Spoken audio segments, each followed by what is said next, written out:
Excellencies, distinguished delegates, could I invite you to take your seats again so we can resume our discussions.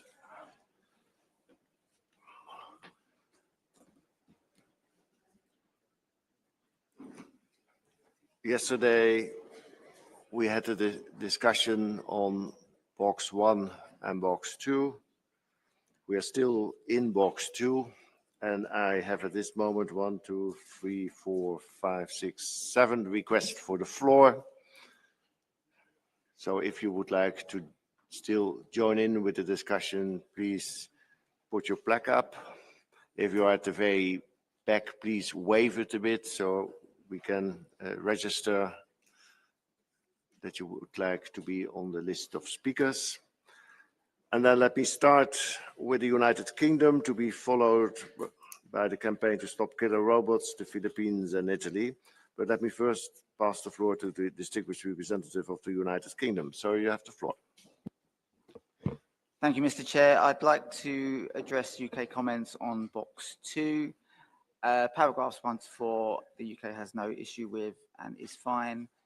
With reference to paragraph 5, we noted the comments yesterday from our Australian colleagues, the point that this section deals with principles of IHL and the possibility that paragraph 5 is therefore not appropriate in this section, and we took that on board, and I think that's an interesting suggestion.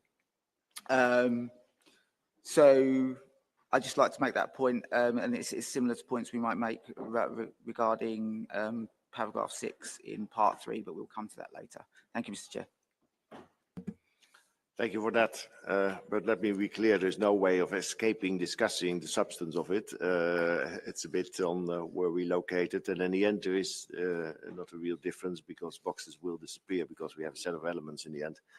But I'm fine. We get it back anyhow in the next box, as you were stating in para 6 of box 3. Let me now pass the floor to the distinguished representative of the campaign to stop killer robots, to be followed by the Philippines and Italy. You have the floor.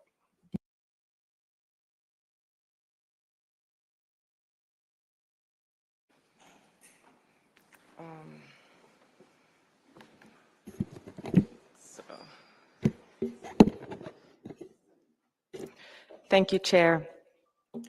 For Stop Killer Robots, preserving meaningful human control over the use of force is one of the core purposes of a legally binding instrument on autonomous weapon systems. For this reason, we welcome the centrality given to the concept of context-appropriate human control and judgment throughout the text, and urge states to maintain their focus on the rules needed for meaningful human control in their current discussions and in future negotiations on a legal instrument.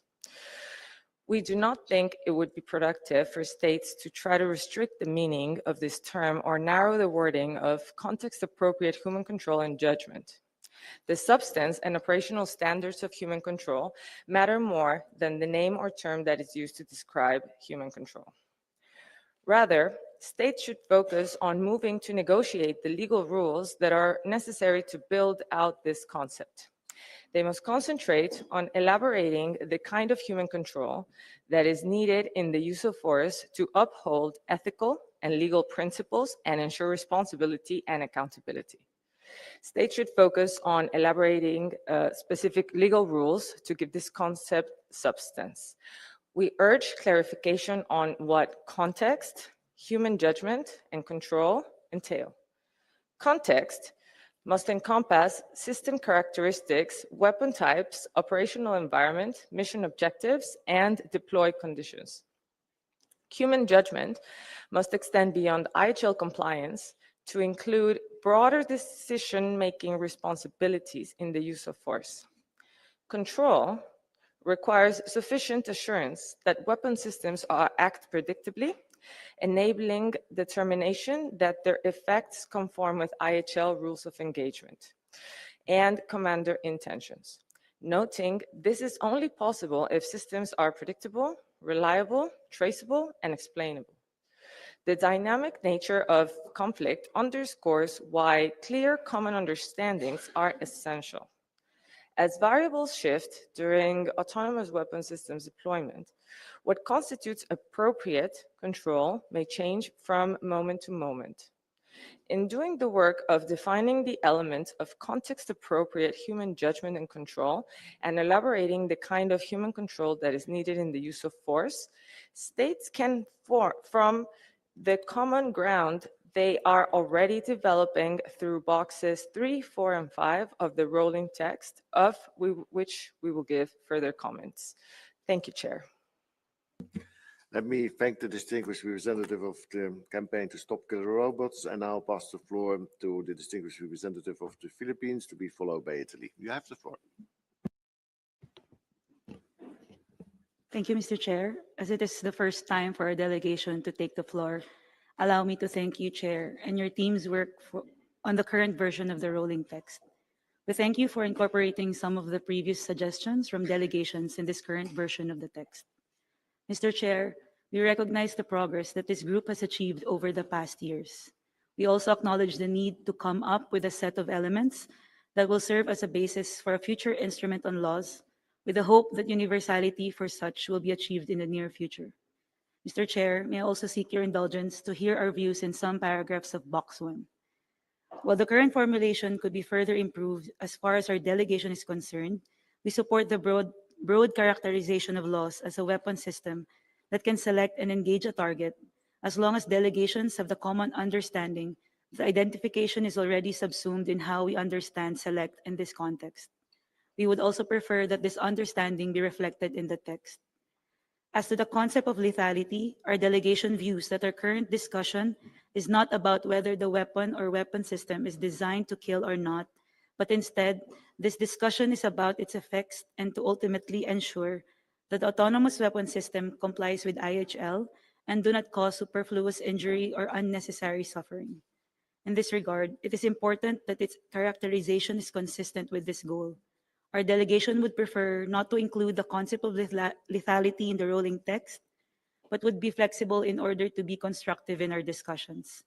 Additionally, in line with this argumentation, we do not agree with incorporating with lethal force after select and engage a target in paragraph 1 of box 1.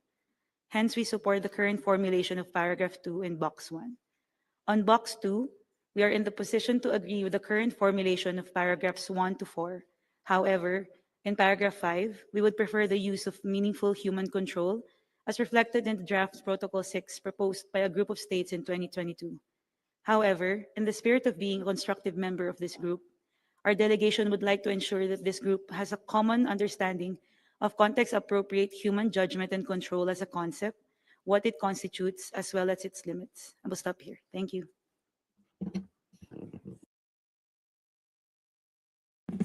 Let me thank the distinguished representative of the Philippines for stating the positions of her delegation and also for showing flexibility, but indeed also asking some questions we might have to address later on again. Next on my list is Italy, to be followed by Brazil and Israel, but let me first pass the floor to the distinguished representative of Italy. You have the floor. Thank you, Chair, for giving me the floor. The application of international humanitarian law to laws is at the core of our discussions and one of the most relevant aspects that will be addressed by the future instrument. In our view, existent international law, in particular the rules of IHL governing the choice of means and methods of warfare, and all the specific treaties and customary rules prohibiting and restricting certain weapons, fully apply to new weaponry. Our delegation does not have comments on paras 1 to 4. They are solid in our view. Regarding paragraph 5, we support the use of the formulation context-appropriate human judgment and control. To further elaborate, the responsibility of a chain of command and control presupposes the need of making autonomous decisions and therefore of judging whether or not to use laws. To ensure compliance with IHL, commanders must have the ability to make judgments based on full knowledge of the battlefield and the capabilities of the weapons employed.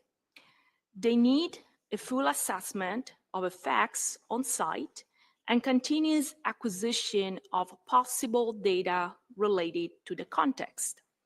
Such considerations confirm the necessity of maintaining this terminology within the scope of IHL.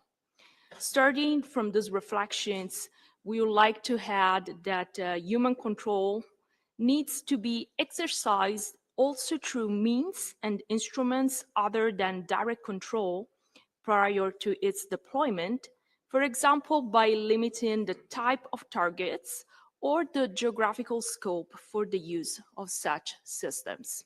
And I thank you, Chair. I thank the distinguished representative of Italy.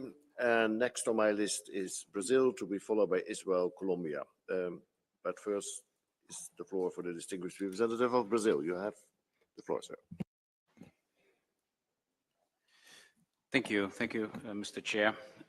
For our delegation, the current formulation of Box 2 is in very good shape, and we believe that the elements contained therein should be preserved. With regards to the comments that were offered yesterday and today on paragraph 5, we continue to believe that the notion of human control, human judgment and control are of utmost importance. And we, like others, believe that the formulation that we've seen in this version and in previous ones, and the previous one on context appropriate, is a way to reflect the fact that the expectations and necessities in terms of control and judgment will vary depending on the context in which these systems are to be employed, as was very usefully articulated by the intervention of the Stop Killer Robots campaigner just now. We believe, with regards to the reference to its relationship of this concept of context-appropriate human control and judgment, or judgment and control, with IHL, we do believe that it is a key bridging principle. It has been discussed in many previous occasions. Human control was not a problem to be considered by IHL prior to the development of autonomous weapons, but it became so. And we believe that it's important to articulate here on this box too, that the implementation of IHL principles is impossible without it. And this is what paragraph 5 does very appropriately.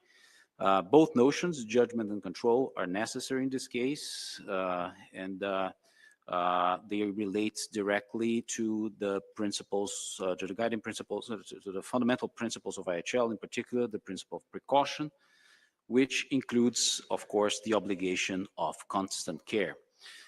The proposal that was offered yesterday by the delegation of Bangladesh is also extremely important. The elements of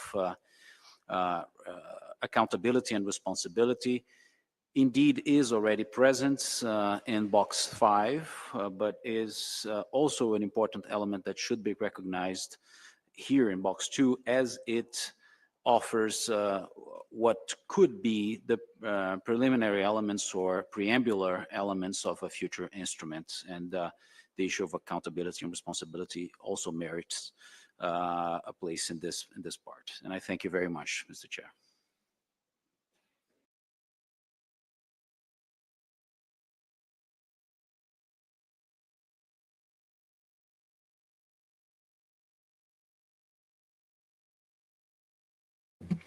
Let me thank the distinguished representative of Brazil. Next on my list is Israel, to be followed by Colombia and Ireland. And I'll pass the floor to the distinguished representative of Israel. You have to. Thank you, Chair. Regarding the 5th paragraph in box 2 of the rolling text, the term context-appropriate human judgment and control remains a serious concern for us. We believe it does not assist states in implementing the law, but rather makes it more challenging due to its ambiguity. Additionally, the context-appropriate element can easily be understood as referring to an obligation of constant real-time control, which is at the heart of our debate and is a controversial concept. Therefore, we would request the deletion of this paragraph. However, for the purpose of getting closer to a consensus, we are willing to positively consider a suggestion made by the US delegation yesterday to instead use the following language. I quote, "Measures, including during development, relating to control and human judgment, are needed to ensure the use of laws is in compliance with the principles and requirements of distinction, proportionality, and precautions in attack, and other rules of international law applicable in armed conflicts." Nevertheless, regardless of its final exact wording, we, like other delegations, think that a paragraph of this nature should not appear in Box 2, since this section is focused on fundamental issues concerning the applicability of IHL. As human-machine interaction is not a primary rule of IHL, but rather a tool to implement IHL, we do not consider this box to be the appropriate location for this paragraph, and therefore suggest moving it to Box 4. Thank you, Chair, and we will, of course, share this text in writing, too. Thank you.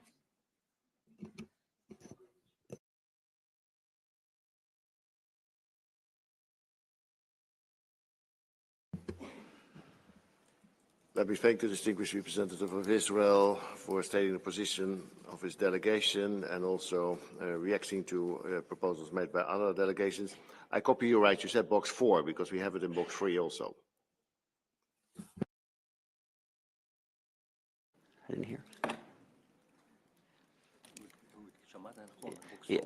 Excuse me, could you repeat the question, please? Yes, you propose to move the text from para 5 and then a revised version of that as proposed by the US to Box 4, but we have this concept coming back also in Box 3, but you mean Box 4. Okay. Next on my list is Colombia, to be followed by Ireland and Singapore, but let me first pass the floor to the distinguished representative of Colombia. Sir, you have the floor. Gracias. Thank you very much, Chairperson. The Colombian delegation supports the proposal presented in Box 2 of the ruling text. Nonetheless, we wanted to say that in the 5th paragraph, we believe, and we put this to your consideration, that the concept of meaningful human control, as presented in the draft of Protocol 6, which refers to the whole of human agency, including the preservation of the concepts of judgment and control over the use of force, is important. And we believe this includes, among other things, the following elements: the ability to redefine or change the goals of the weapons system or adapt the environment, to disactivate, abort, terminate, or interrupt their operation or use as necessary, and the ability to limit their ability to self-initiate. In addition, the ability to limit the scope and the scale of use of the weapons system, including time and space limits, and to restrict their parameters and target selection ability. And finally, the ability to understand and explain the operation of the weapons system in order to retrospectively provide an explanation that would satisfy legal and other types of requirements relating to weapons systems, including the attribution of responsibility and accountability. We believe that the clarifications presented previously could be useful for the understanding of the scope that human judgment and control should embrace concerning laws. Thank you very much. I thank the distinguished representative of Colombia. Next on my list is Ireland, and then India, Singapore, Algeria, Panama. But let me first pass the floor to the distinguished representative of Ireland. You have the floor.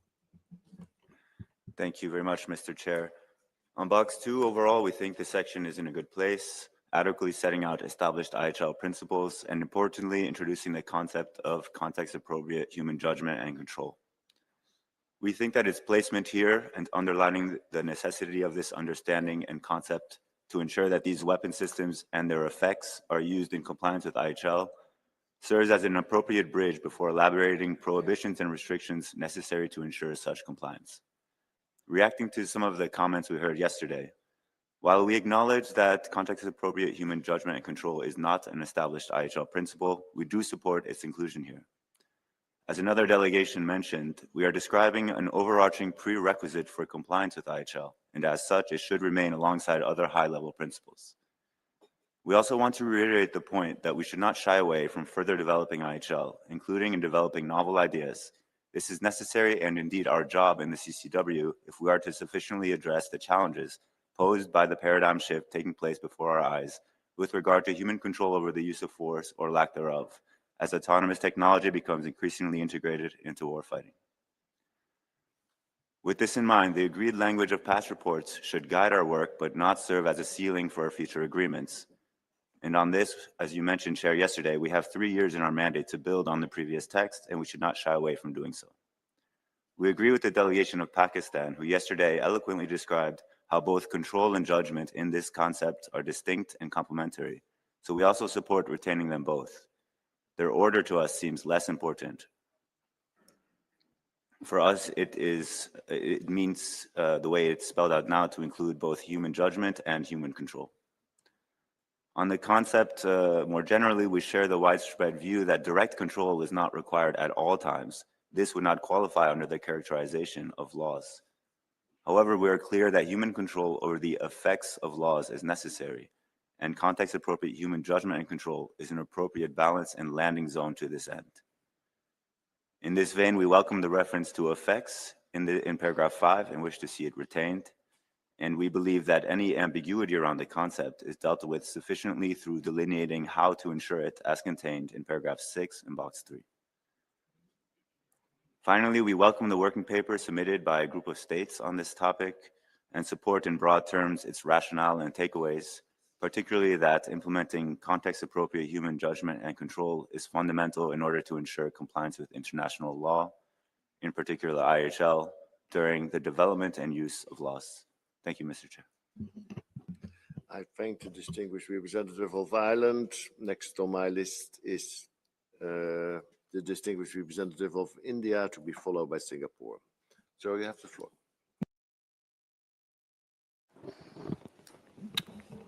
Thank you, Mr. Chairperson, for giving my delegation the floor. And good morning, distinguished colleagues. I want to begin by appreciating you, Mr. Chairperson, and your team's efforts in guiding the work of the group. We are going to be very brief in our comments with regard to box 2. In general, my delegation believes that we would benefit from more discussion on where this box and its paragraphs that are contained beneath should be placed and what purpose do they serve in respect of the elements of instrument. More specifically, we note that the para 5 introduces the concept or the term which is of a fundamental nature, which is context appropriate human control and judgment. My delegation has a few comments on that term. Our group has agreed to the term of human judgment being essential in 2019 report. Our group has also agreed to the concept of control in the 2023 report. These terms I would like to highlight were agreed separately without linking one with the other. And we have noted that you've clubbed these terms together. Regarding the term context appropriate, we would like to point out that the GGE has indeed, in its guiding principle C, agreed that in determining the quality and extent of human-machine interaction, a range of factors should be considered, including the operational context and the characteristics and capabilities of the weapon system as a whole. We note that you've clubbed context appropriate with the term human judgment and control. Such a clubbing of terms, in our view, is is helpful given the nature of divergences we have seen, but it might superficially, given that they have been clubbed superficially, might make them susceptible to some sort of misrepresentation and also misunderstandings from the term. The uncertainties that surround this term might lead to varied interpretations around what it means, the operational obligations that it might create, whether that is in terms of weapon design or deployment or use. We believe that if we have to seriously consider this term for inclusion, the group must evolve a common interpretation of this term. As far as my delegation is concerned, at this stage, we view it strictly in line from the understandings that have been agreed in the past and the manner in which those understandings were agreed. This term, in our view, does not imply continuous human involvement during the system operation, but it should be satisfiable through prior decisions at design, programming, and mission planning stages. We are willing to discuss this further. We also have conceptual questions, including as to which factors in specific, whether that is in terms of environmental complexity, mission type, target characteristics, weapon capabilities, which of these factors should be considered in laying out the context and in assessing the context appropriateness of laws that shape or will shape the required level of human judgment and control. Our delegation is, as I said, is not entirely opposed to the term. However, we view that the group needs to do more work to come on the same page on this issue. We will therefore continue to examine and assess this term, whether its inclusion has merits or not. We have heard the views of some delegations in this session and look forward to listening from others. It is also our view that the term, even if it is considered, it should be laid out in box 3 that covers seeks to cover obligations instead over here. I thank you, Mr. Chairperson.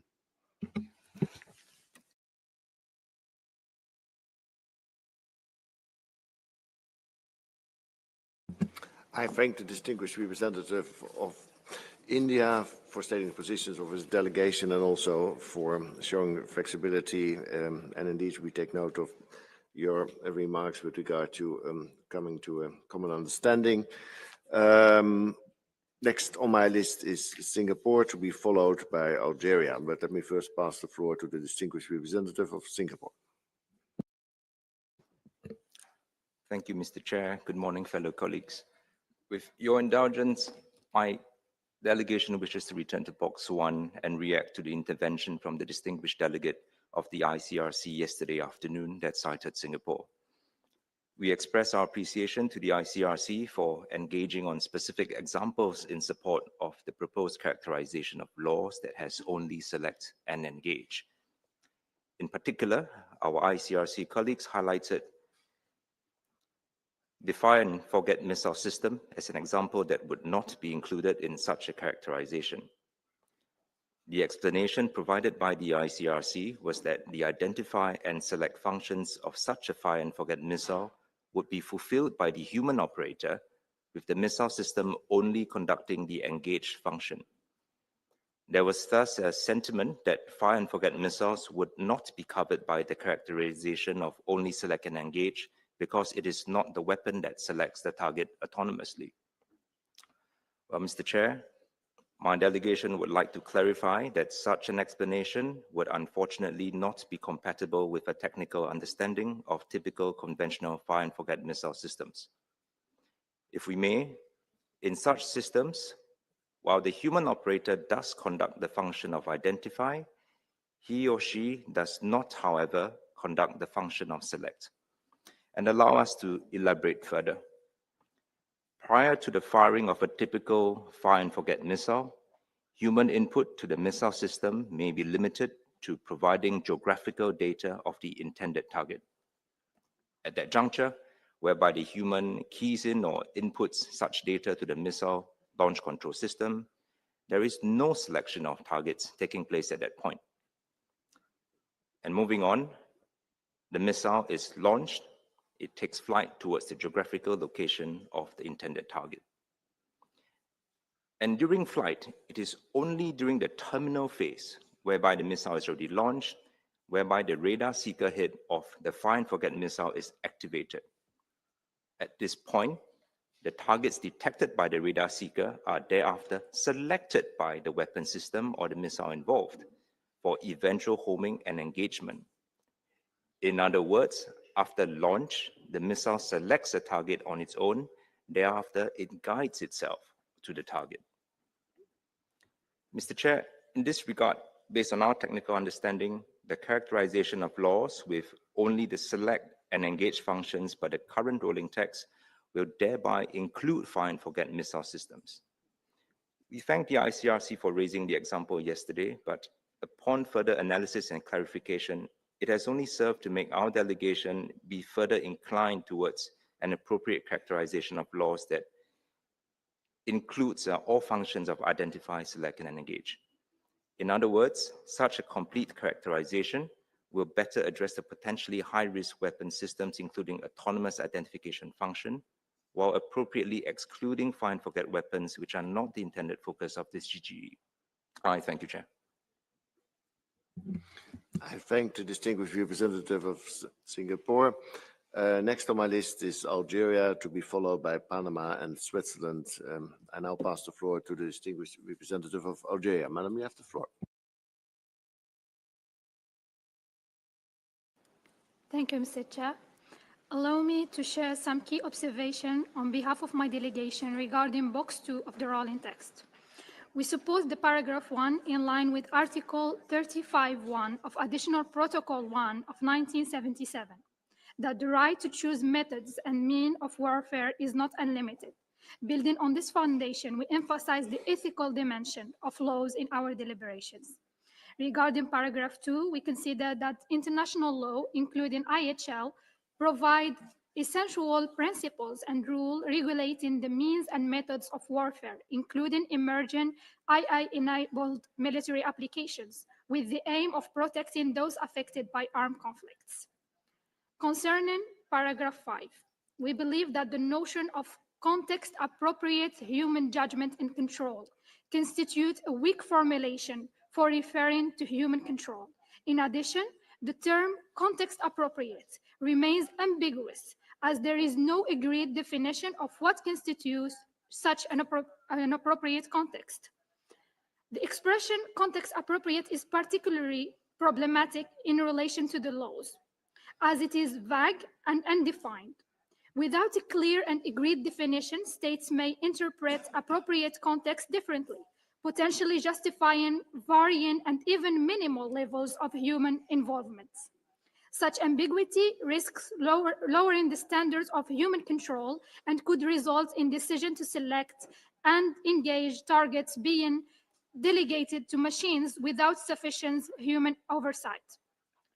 This would undermine the ability to ensure compliance with the key principles of IHL, such as distinction, proportionality, and precaution, and weaken accountability in cases where violation occur. In the specific case of laws, where autonomy is the critical function of selecting and engaging targets is at stake, it is essential to establish robust, precise, and enforceable standards for human control.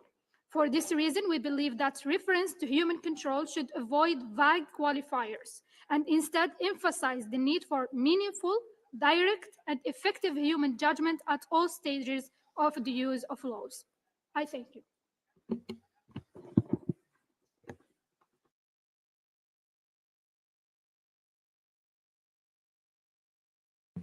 I thank the distinguished representative of Algeria. Next on my list is Panama, to be followed by Switzerland and the ICRC. Let me now pass the floor to the distinguished representative of Panama. Madam, you have the floor.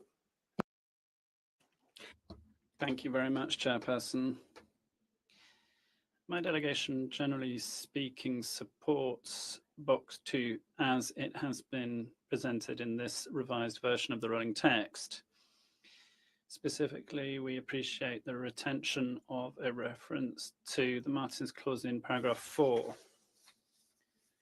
With regards to paragraph 5, we support the comments made by Austria, Pakistan, the Philippines, Brazil, Colombia, Ireland, and the Stop Killer Robots campaign. As is well known, throughout this discussion, my delegation has always supported a reference to meaningful human control although we understand that we are in a phase where we are trying to find convergence and need to demonstrate the greatest possible flexibility, we can support this wording on context-appropriate human judgment and control. And we're very grateful to the presidency for the presentation of the background paper, as well as working paper 4 on the human element presented by a group of countries, which we think further clarifies this concept to make it acceptable for our delegation. It is important that this reference is retained so that it is made clear that control must relate to the impact of weapon systems and that it be in line with the requirements of IHL.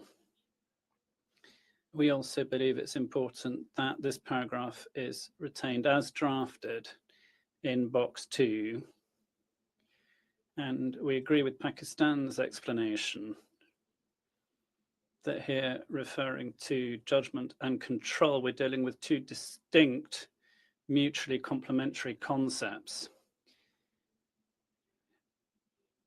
With all of this, we would be in a position to support also the suggestion made by Bangladesh to include a reference to accountability in this section. Thank you very much, Chair. I thank the distinguished representative of Panama. Next on my list is Switzerland, to be followed by the ICRC and Samoa. And I'll pass the floor to the distinguished representative of Switzerland. Thank you, Mr. Chair. Good morning. We have no particular comments on paragraph 1 to 3, other than we support them, including the statement that IHL applies during armed conflicts and governs weapons, means, and methods of warfare of the past, present, and future. So we turn straight to paragraph 5. One of our overall goals for this week must be to advance work on an agreement on and the qualification of control and judgment, as this is essential for the adoption of a consensus report. We listened carefully to the interventions yesterday and today on this topic, and we continue to support the formulation context-appropriate human judgment and control is needed. And at this stage, we also still are of the view that such a notion should have a place in box 2.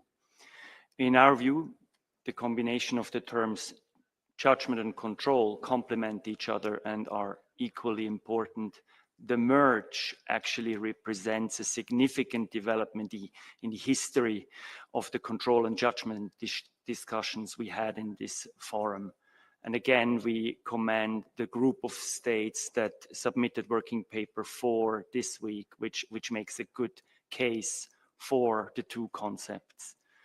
We would also like to recall that the notion of context appropriate builds on a large body of intellectual work inside and outside this room and captures that the human-machine interaction and control and judgment in particular depends on the specific circumstances, systems, and contexts.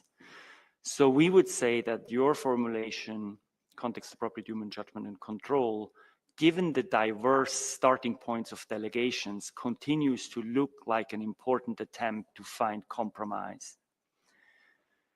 We take note of arguments by delegations that stress that context-appropriate human judgment and control is or is not in itself a requirement under IHL.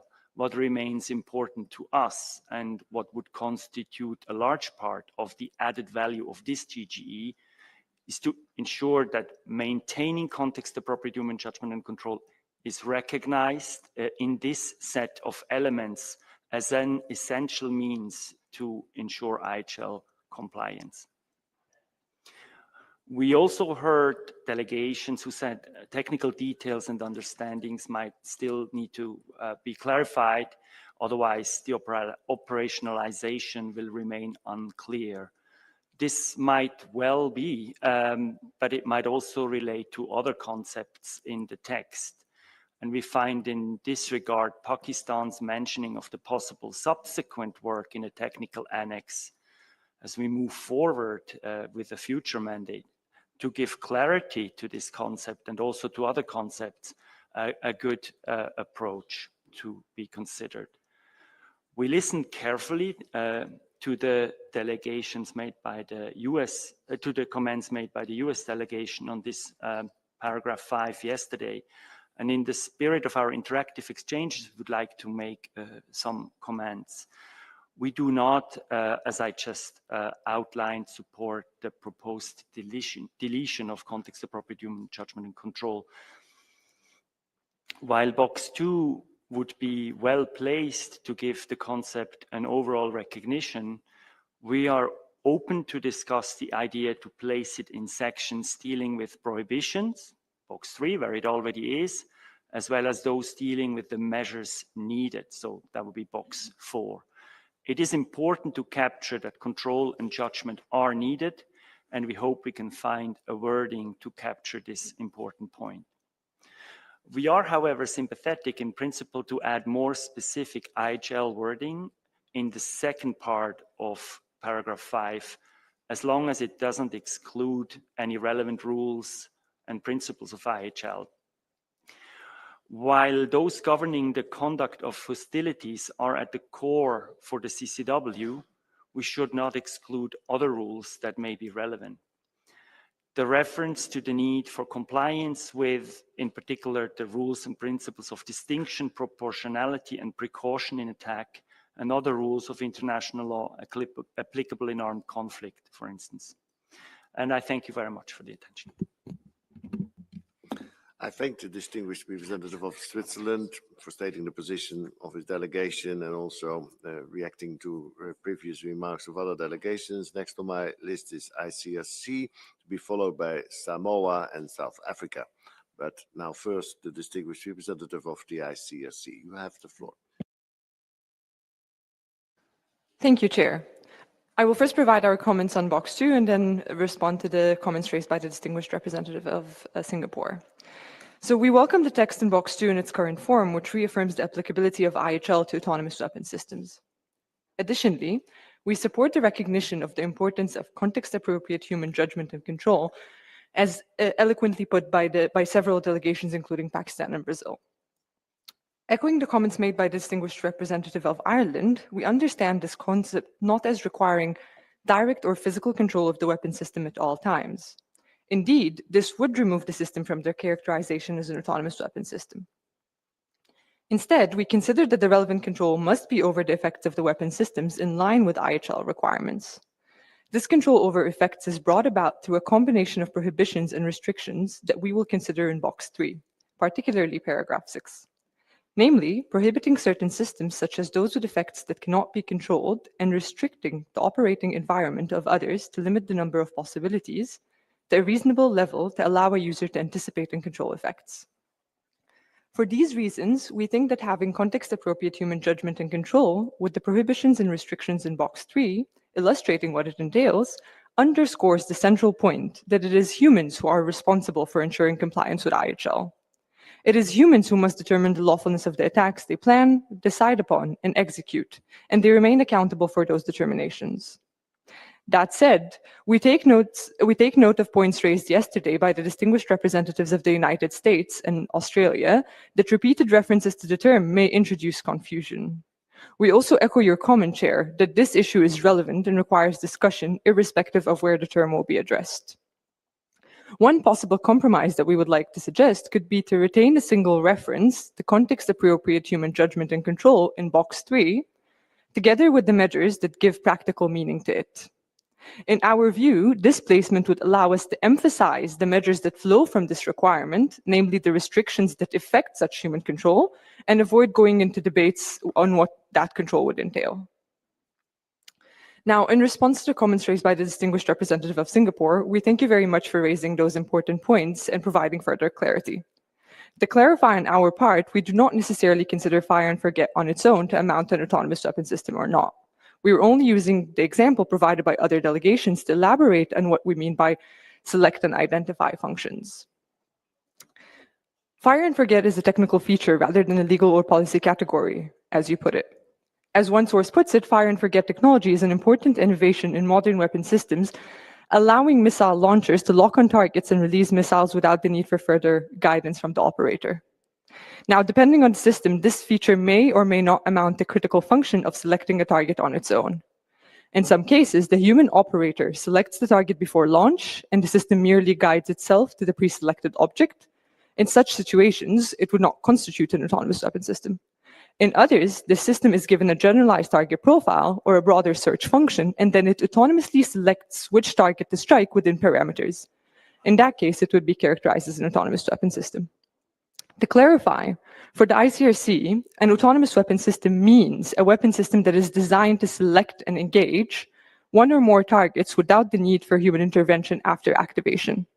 This means that the application of force is triggered in response to information received from the environment through sensors, measuring phenomena such as heat, light, movement, shape, velocity, amongst others, and on the basis of a generalized target profile, such as the shape, infrared, or radar signature of a military vehicle, for example. I thank you, Chair. Let me thank the distinguished representative of the ICSC for her contribution to the discussion. Next on my list is Samoa, to be followed by South Africa and Uruguay. But first, the distinguished representative of Samoa. Madam, you have the floor. Thank you, Chair, and good morning. Notably, this is the first time for Samoa to engage in the GGE on laws, and we wish to commend Your Excellency on your stewardship and the work of the GGE thus far. We endeavor to build on the submissions made by Fiji and Kiribati to the SG's report, as well as the informal consultation on autonomous weapon systems by sharing our views as a small island developing state and as a state without a military. On Box 2, we are supportive of Para 4 with its reference to the Martin's Clause and the inclusion of effects of laws in Paragraph 5. Reason being, Samoa is from a region that was inundated by nuclear tests, where there is still prolonged effects from the use of nuclear weapons, especially in the Republic of Marshall Islands, Kiribati, and Tahiti. We are of the view that the risks, threats, and use of lethal autonomous weapons mirror nuclear weapons, especially with its absence of humanity.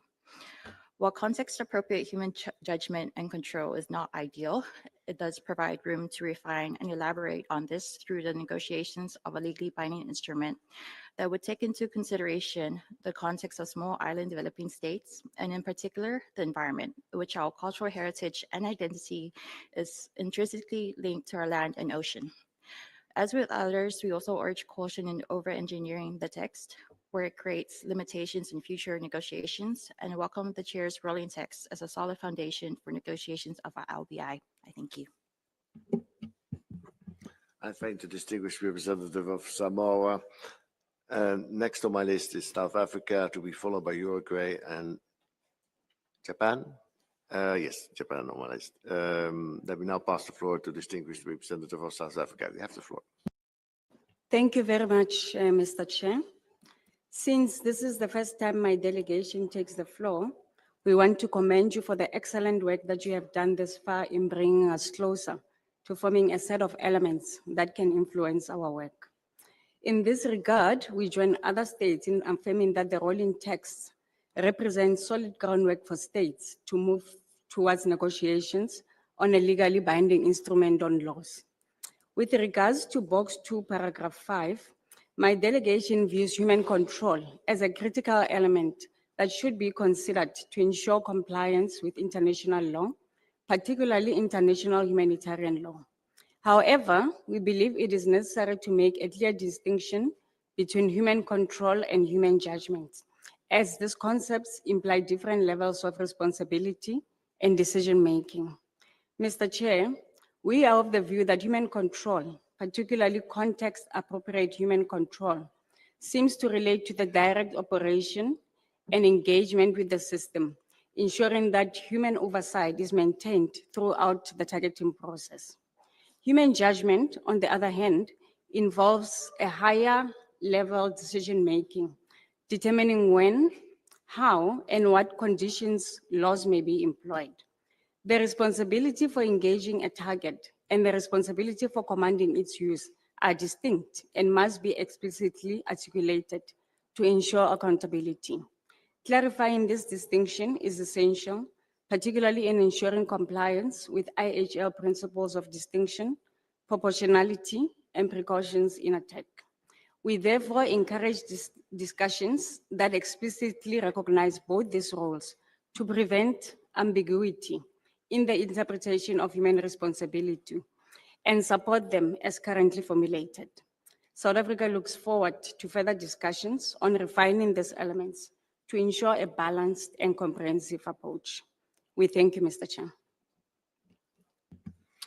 I thank the distinguished representative of South Africa and would like to pass the floor now to the distinguished representative of Uruguay. You have the floor. Thank you very much, Chairperson.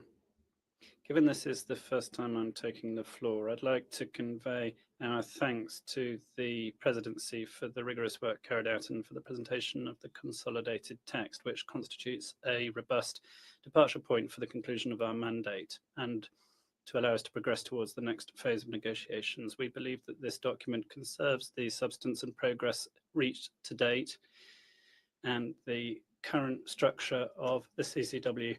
It reflects a very high level ambition and therefore is supported by us. We generally support box 2 as well as presented.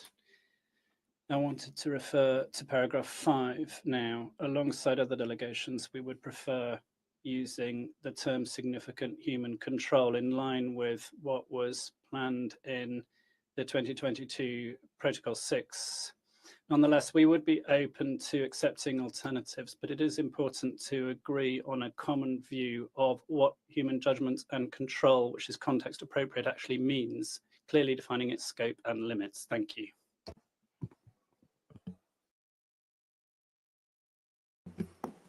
I thank the distinguished representative of Uruguay. Next on my list is Japan, to be followed by Canada and Ukraine. Let me now pass the floor to the distinguished representative of Japan. So you have the floor. Thank you, Mr. Chair. In the spirit of interactive discussion... I do apologize. Madam, you have the floor. Merci. In the spirit of interactive discussion, I would like to respond to a question posed by the distinguished delegation of Austria on what we understand by integrated combination in box 1, then comment on box 2. In our view, integrated combination does not require weapons and technological components to be physically located together as one, and includes systems which components are physically dispersed, but are mutually connected and function as a whole. On box 2, like many delegations, we do not have comments on paragraphs 1 through 4. On paragraph 5, regarding the phrase context-appropriate human judgment and control, while we fully appreciate the Chair's effort to fight convergence and agree with the necessity to consider factors such as weapons systems characteristics, performance, and operational environment, we echo the point made by the Republic of Korea, the United States, and Australia yesterday that this term appears multiple times in the rolling text and remains ambiguous.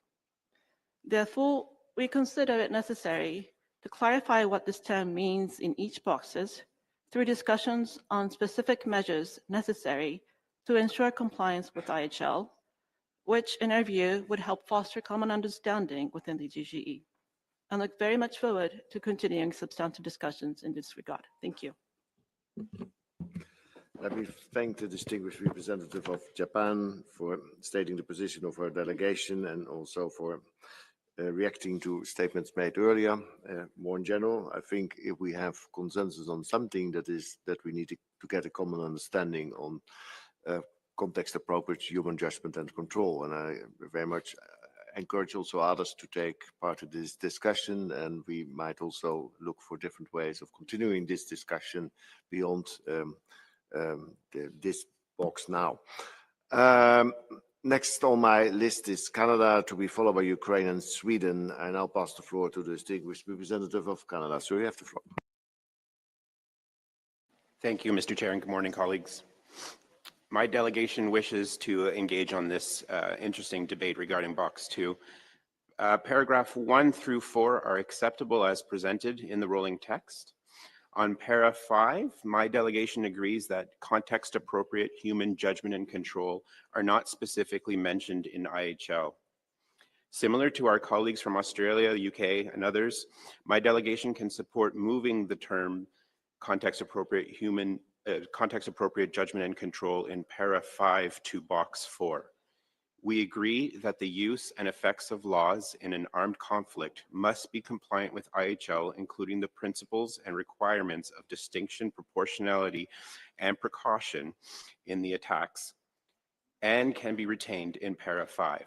My delegation accepts the formulation of context-appropriate human judgment and control and believes this could be used as a measure to assist states in ensuring compliance with its obligation under IHL.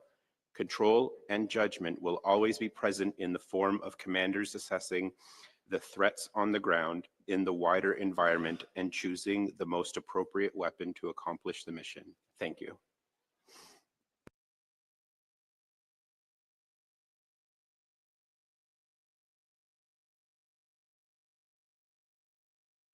I thank the distinguished representative of Canada. Next on my list is Ukraine, to be followed by Sweden and New Zealand. And I'll pass the floor to the distinguished representative of Ukraine. You have the floor. Thank you, Chair, and good morning. Our delegation would like to jump straight to the point and note that the box under review contains 5 paragraphs. And the delegation of Ukraine fully agrees with 4 out of those paragraphs, as they represent well-established rules of international humanitarian law, to the best of our knowledge, not disputed by anyone. Should these rules find their way into the final text of the instrument, they will serve as a useful reminder about the basic premises. At the same time, we would like to elaborate on paragraph 5 in greater depth. We fully understand the concern of the Chair that the discussion must not turn into an academic debate. However, to our opinion, we see a need in clarifying the terms, both in legal and ethical dimensions, as was previously stated by the distinguished experts present in this room. The delegation of Ukraine is cautious of the risks for the end users. There can be no doubt that this group of highly qualified experts is entirely capable of producing a text perfect from a legal point of view. Nevertheless, it is not enough to pronounce the truth. It is important to ensure that the truth is heard. Therefore, it is of utmost importance to ensure the practical applicability of the rules that we develop. It's better to have something similar to an academic discussion here in the tranquility of this building in Geneva than to delegate the duty to lawyers and commanders who will be bound to understand the terms that we're using in the heat of battle. To begin with, our assessment of paragraph 5 is based on a firm belief that this paragraph, alongside with some other paragraph from the subsequent boxes, represents the essence of the problem of autonomous weapon systems. This is a problem of decision-making. Traditional weapons require one human decision, to use them or not. With the lethal autonomous weapon systems, we have 2 decisions: a human decision to use the weapon and the decision of an artificial intelligence to engage a particular target. However, a robot cannot be held responsible for that decision, and therefore it is a duty of the operator to make sure that the decision remains with the human. And it is the human decision to use the lethal autonomous weapon that must be evaluated. And for this decision, we write our rules. The delegation of Ukraine finds rationality in the concern voiced yesterday by the distinguished representative of Australia and later upheld by certain other delegations in this or that manner, that paragraph 5 possibly does not fully belong to box 2. In our opinion, this paragraph must, at the very least, be expanded, or probably receive its own separate box that would clearly outline the IHL requirements for the decision to use an autonomous weapon system. We again underscore that this is the essence, and this essence must be well articulated. The delegation of Ukraine welcomes the proposal of the chair and the team to use the term context-appropriate human judgment and control. Out of many terms like meaningful human control, human agency, or others that I'm sure you are familiar with, the one that refers to the context appears to be the most appropriate. Why so? because the term context is extensive enough to cover 3 dimensions of application of the lethal autonomous weapon systems: space, time, and target. In other words, the decision to use the lethal autonomous weapon must contain limitations as to the time, space, and conditions for its activation. For example, this can be in order to attack targets that are enemy drones for, say, a period for 2 hours within, say, 10 kilometers from a certain point. That's an absolutely reasonable task from the point of view of the military commander and totally technically achievable. It will be easy to evaluate a targeting decision based on this 3-dimensional context. Furthermore, we're also fully supportive of the term appropriate, as we believe that it reflects the need for a military decision maker to act in the fog of war. Here we refer to the reasonable military commander standard. And let me recite that in determining whether an attack was proportionate, it is necessary to examine whether a reasonably well-informed person in the actual circumstances, making reasonable use of the information available to him or her, could have expected excessive civilian casualties to result from an attack. This famous standard refers, in our opinion, exactly to the context in which a decision to use a certain weapon is made. Going further along the definition, the delegation of Ukraine would like to rebut the assumption, which we heard yesterday, that the notions of human judgment and human control are practically interchangeable, and one of them can be removed without the detriment to the essence of the text. To the contrary, we argue that the notions of judgment and control are cardinally different. We would like to underscore that the term judgment applies to the process of making the decision, whereas the term control refers to the execution of that decision. Let me please remind the distinguished delegates of the conclusions of this group of governmental experts made in 2023, according to which control means the ability to interrupt, disable, or otherwise control the functions of the system. To our opinion, this clearly hints to the control over the actions of the system, not over its decisions. For our delegation, exercising judgment means that a human operator takes an informed and qualified decision, while exercising control means that a human operator is capable of ensuring that the decision is properly executed. And this is here that we need context. Based on the above stated, the delegation of Ukraine proposes to expand paragraph 5 with 2 definitions. These definitions can possibly be explained in the first article of the future instrument, where we can potentially have the definition of terms, or become a part of the article that may emerge from paragraph 5 of box 2. First, we must define that human judgment means the capacity of the operator to take an informed decision about 3 dimensions: place, time, and target. It is the ability of the operator to set those parameters that must be evaluated as a human judgment. As for control, we argue that a human should not and cannot exercise manual control over every action of the autonomous weapon system. This destroys the nature of autonomy itself. Having a truly autonomous capability enables achievement of military objectives that could not have been achieved using traditional weapons and in the contexts where constant control is impossible. For example, this may include overcoming the means of radio-electronic warfare, like crossing the last mile to the target in the conditions where control is impossible. Another example is the use of automatic defense system, capable of neutralizing an incoming threat like missiles or drones at a speed unachievable for a human. Here, the operator cannot and must not control the weapon. What the operator can control and must control is whether the weapon remains within the limits previously set at the judgment stage. Maintaining control means ensuring that the lethal autonomous weapon systems act strictly within the predetermined boundaries of the judgment. Both terms are absolutely important and necessary for the definition. Yesterday, one of the distinguished delegates asked, what is our understanding of the term human control? We believe that today, and possibly in the next days of our discussion, we must concentrate on developing a working definition of each word in the term context-appropriate human judgment and control. All other words in the rolling text are secondary to these 6 words. If we understand these 6 words, the rest will appear as nothing but an instrumental command. If we do not understand these 6 words, there will be no need for the rest of our words for the end users. We look forward to a continuation of the discussion in this regard. Thank you, Mr. Chair.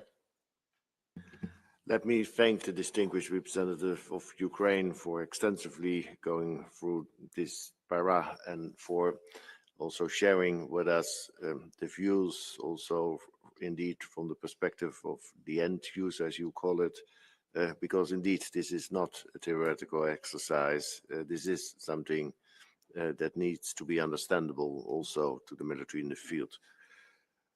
Next on my list is Sweden, to be followed by New Zealand and Germany. Let me now pass the floor to the distinguished representative of Sweden. So you have the floor. Thank you, Chair, and good morning, everyone.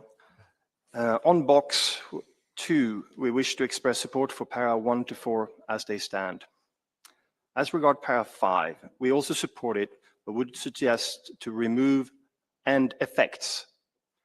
In our understanding, IHL regulates use to limit effects, but it does not normally regulate effects as such. We heard yesterday and today suggestions to remove para 5, so we want to emphasize that we want to keep it. The notion of context-appropriate human judgment and control is central to the rolling text, and para 5 in box 2 sets out the link between this notion and IHL. We consider that this formulation essentially derives from existing IHL and serves to highlight the role of humans to ensure compliance. Thus, para 5 in box 2 can be seen as anchoring this notion in IHL, and it sets the stage for the measures that are later presented in, for example, box 3. Let me also point out that this notion is already a compromise as we see it.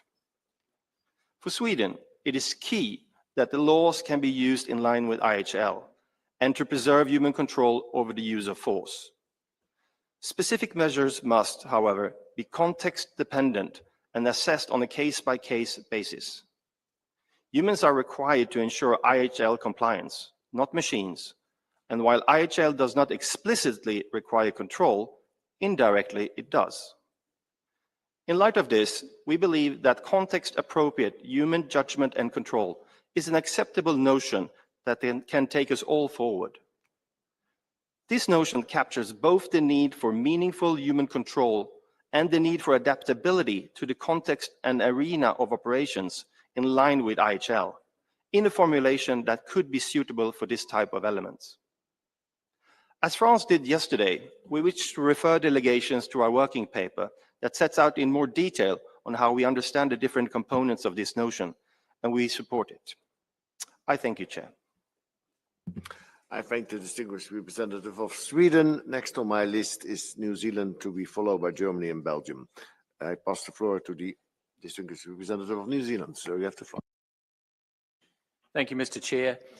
As with box 1, my delegation thinks that the text as presented in the first 4 paragraphs of box 2 strikes a decent balance between the views that we've heard expressed on these topics over the course of the GGE's work under its latest mandate. We know that the concepts as presented in box 2 have emerged from substantial work by you and your team and your friends of the chair. And while we acknowledge the exact placement of these concepts in subparagraphs might be improved or be reorganized later when the boxes fall away, we're happy to work with it as you've presented it here. And on para 5, we support your mentioning of the cardinal principles of IHL as they relate to laws, including the principles and requirements of distinction, proportionality, and precaution in attack. And we're open to further development of this para, provided it doesn't exclude relevant principles of IHL.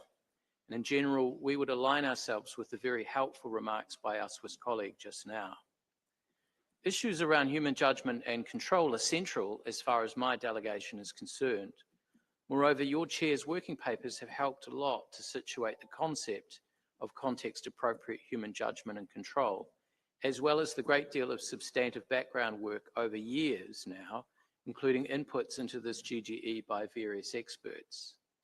We took close note of what several other delegations have been proposing with regards to paragraph 5, including detailed US proposals made yesterday which we look forward to seeing in writing and to considering further.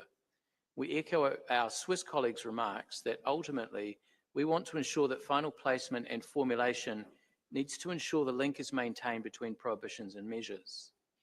Having said that, while we think the concept of context-appropriate human judgment and control, as you've presented it in Box 2, Para 5, is not necessarily the last word, in general, we can support the way in which you've put it forward here. And we favour the formulation's retention in Para 5, at least for now, until we see how our discussions go through the various boxes. As our Japanese colleague pointed out just now, there are delegations in this room that want to carefully consider how context-appropriate human judgment and control relates to IHL in each place where it appears in your rolling text. And that's something we acknowledge is reasonable. And there might also be other avenues to explore that too, which we would welcome. Overall, as the ICRC has explained over the years, there are very good reasons for why humans must remain in control of autonomous weapon systems, and not just to ensure the applicability of IHL, but also to guarantee the achievement of human rights and to avoid significant risks to international security and stability.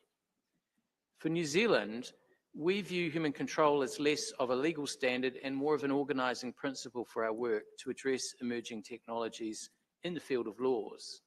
Human control, in our view, would be achieved through separate legal rules and supporting regulations, measures, if you like. For example, positive obligations that require an operator, a human operator, to understand and specify temporal or geographic limits over the use of a system would be a way of achieving context-appropriate human control in at least some circumstances. My delegation has some further minor comments, and we'd be happy to provide those to you in writing. I thank you. I thank the distinguished representative of New Zealand and indeed also for sending proposals to the chair. Next on my list is Germany, to be followed by Belgium, Austria, and Norway. That's what I have on my list at this moment, but I think there are some further requests coming in. Yes, we see Portugal. But let me now first pass the floor to the distinguished representative of Germany. You have the floor. Thank you, Mr. Chair, for giving me the floor. As we are now in the mode of interactive discussion, we wish to make a few remarks on Box 2 and on what colleagues have said. My delegation sees Box 2 in a good place, and we have explained our understanding of the key paragraphs 5 yesterday and in our joint working paper. Our Australian colleague has suggested yesterday to put para 5 at the beginning of Box 3, which would be acceptable for us, even though we think it builds the bridge between the IHL box and the regulations quite well where it is. Even though some delegations are still concerned about the term human control or context-appropriate human judgment and control, there were many good arguments made yesterday and today by colleagues for these concepts. We would like to recall, like others have done, that this language has a history within our common work and already seeks to compromise. In general, the logic for us is we would think that this is the case for almost all delegations. First,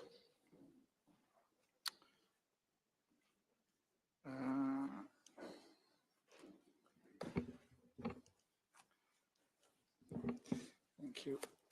Sorry for that. First, IHL applies fully in the use of laws. Second, therefore, distinction, proportionality, and precaution in attack are given requirements. Third, these requirements demand human judgment at some point in the operation and also human accountability.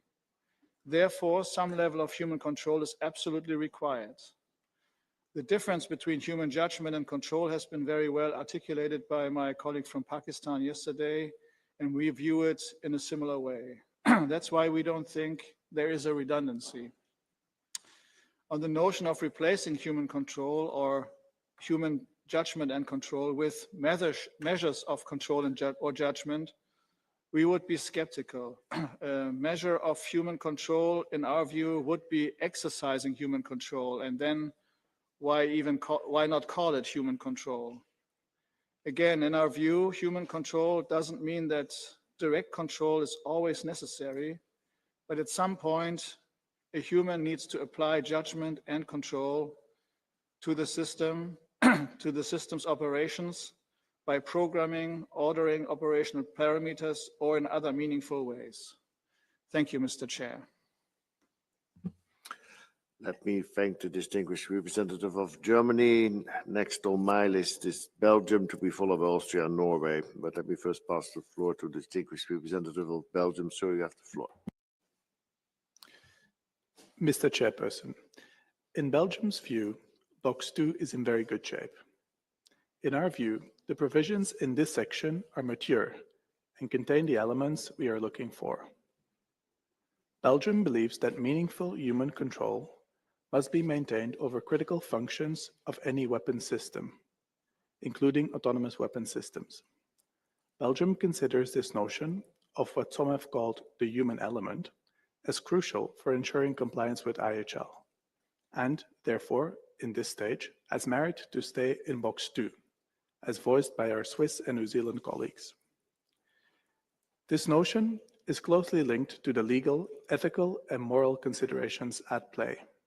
The obligations, requirements, and checks implied by this notion must apply throughout the entire life cycle of a weapon system, as further reflected and elaborated under Box 3 and 4. In order to be meaningful, the level and degree of human control to be applied to the laws is indeed context dependent, mainly in function of the weapon's characteristics, the mission parameters, and the operational environment.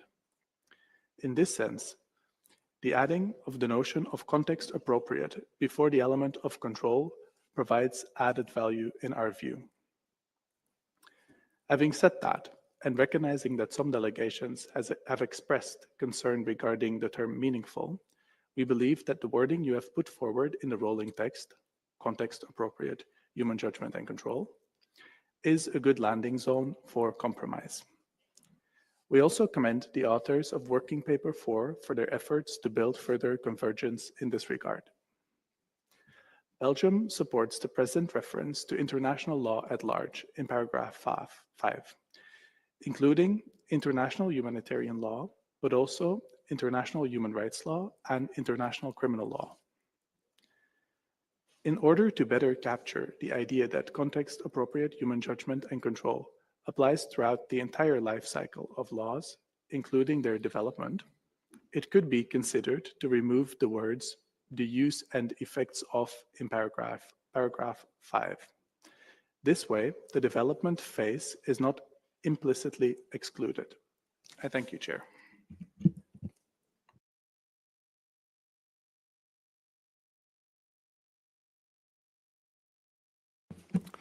I thank the distinguished representative of Belgium. Next on my list is Austria, to be followed by Norway, Portugal, and Luxembourg.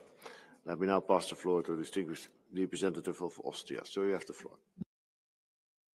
Thank you very much, and we are happy to come back. And with your indulgence, we make another statement on Box 2 to participate in the interactive discussion and react, but also support several arguments that have been made this morning on this topic.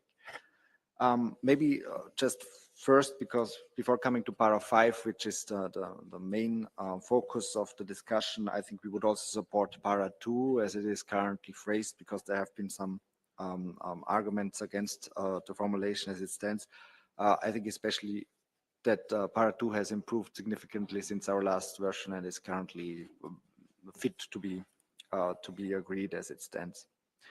On para 5, first the question of the placement of this para, and to some extent we understand the discussion because delegations don't want to link it with some key principles and very high-level acknowledgements that we are taking in the previous paras. At the same time, we and other delegations have expressed our view that this is rather a bridge between this and following texts. This will be easily resolved once we get rid of the boxes when we talk about a final text or report or some other outcome document of our work. So we will not have this problem anymore. So to some extent, it is an artificial problem that we are facing currently. To fix it and to not make it a point of discussion anymore, I think we would also be in favor of as Ukraine has suggested, give this specific para its own box and just take it out of the discussions under box 2, and also not link it too closely with the discussions under box 3, because I think this also has a different purpose. It also has a different purpose than box 4. I know this is also a complicated solution, but I would see it rather as a temporary solution until we come to the next phase of our discussions next year. Then some reflections on human control, and here we also want to add our voice to those who have said, and this has also been a result of the open discussion on this topic that we had last year, and an informal part of our discussion, that human control does not mean always direct control. And as some have argued, this would defy the issue, the purpose of autonomy. And so this, to some extent, is also a kind of a logical working assumption that should underpin our work here. In kind of a follow-up of our discussion last year on what does control mean, how is it used in different contexts, I think we could also have an additional similar discussion on the contextual factors and what does context appropriate actually mean. We have already started this now, but maybe also there we could have an in-depth discussion and go deeper to we come to a common understanding what the new concept of context appropriate human judgment and control actually means and entails. I think this is also a useful discussion because there are many contextual factors that currently a few delegations are thinking of, but others are not aware yet. So this is also a kind of a collection of ideas that we at least believe we still should undertake when moving forward. Also in line with what Ukraine has said, we have always made the point that it is important to specify how human control can be achieved through limitations. This is an argument that we have made in our working papers, that human control cannot just be an empty word, but that we have to say you have to undertake these and these measures to achieve human control, and to some extent this is reflected in the next box and will be part of our next discussions. But definitely this is something where we can look into a stronger language, that it is more clear that the whole purpose of box 3 is to make clear what states have to do as positive obligations so that they can achieve human control. And this would give this word also more of a meaning and would help delegations who are having some question marks what control means, what human control means, also what context appropriate human and judgment and control means. And as New Zealand has pointed out, for us, it is not a new key principle of IHL. It is an organizing principle that helps us to move forward and to translate principles of IHL into the new realities of war, the new means and methods of war that we are currently facing. Just also one more argument, because it has been brought up about the link or how control or human control relates to existing IHL. There have been also some arguments that IHL does not relate to the effects of weapon systems. I think we would disagree. There are many parts of IHL that specifically point towards the effects. One example, and I just put it out because it's relevant to the rest of our discussion, is, for example, Article 51. I have here a quotation from Article 51 4C of Additional Protocol 1 of the Geneva Conventions, which says those which employ a method or means of combat, the effects of which cannot be limited as required by this protocol, are actually indiscriminate attacks and are prohibited. And this is also one of the, not the only one, but one of the parts of especially Additional Protocol 1 which imply, and we had a heated discussion about what is implied and what not, but just to point out that there is a clear idea behind IHL that you have to control your weapon systems, that you have to that you cannot have indiscriminate weapons in the field. This mostly points to fully autonomous weapon systems, as some delegations have pointed out, but I think it has the general notion that indiscriminate attacks are prohibited, and that you have to be aware what your weapon systems does and what would be the effects, because otherwise all the other key principles of IHL are not possible to uphold. And I think this is, something at least we can all agree on. That's most of it from our side, and happy to hear from other delegation. Just one point that I also wanted to make, and it's also something that we had included as an important element of our working papers in the past, and I think it's kind of a more general way how to formulate the link between the effects of our weapon systems and the humans, and we always formulate it in a way that it said it must be possible to trace back the outcome of the use of force to human agency. While this is a rather broad argumentation, I think this is the main goal that we are pursuing here, that we are knowing whatever has been the outcome of a use of force, there has been a human agency somewhere in the background, and I think this is at least one smallest common denominator where we can all agree upon. Thank you.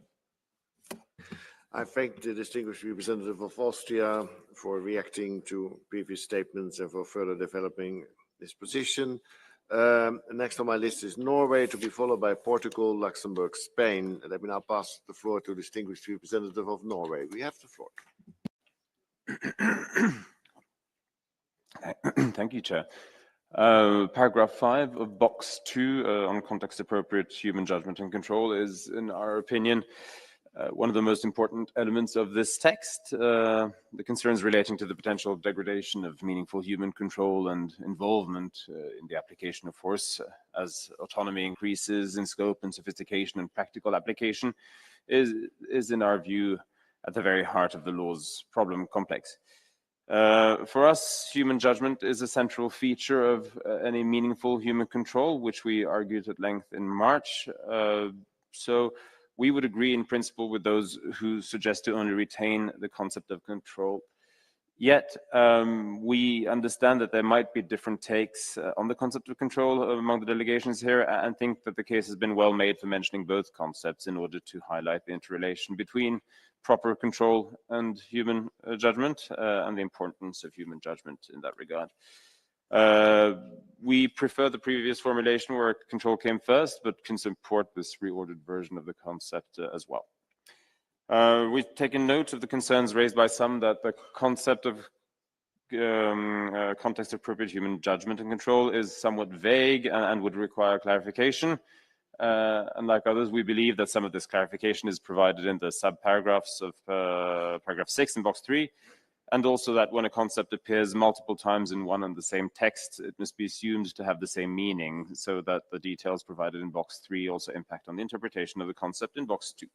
But we could potentially do more to flesh this out, and we think that Pakistan's proposal to consider a technical annex merits consideration.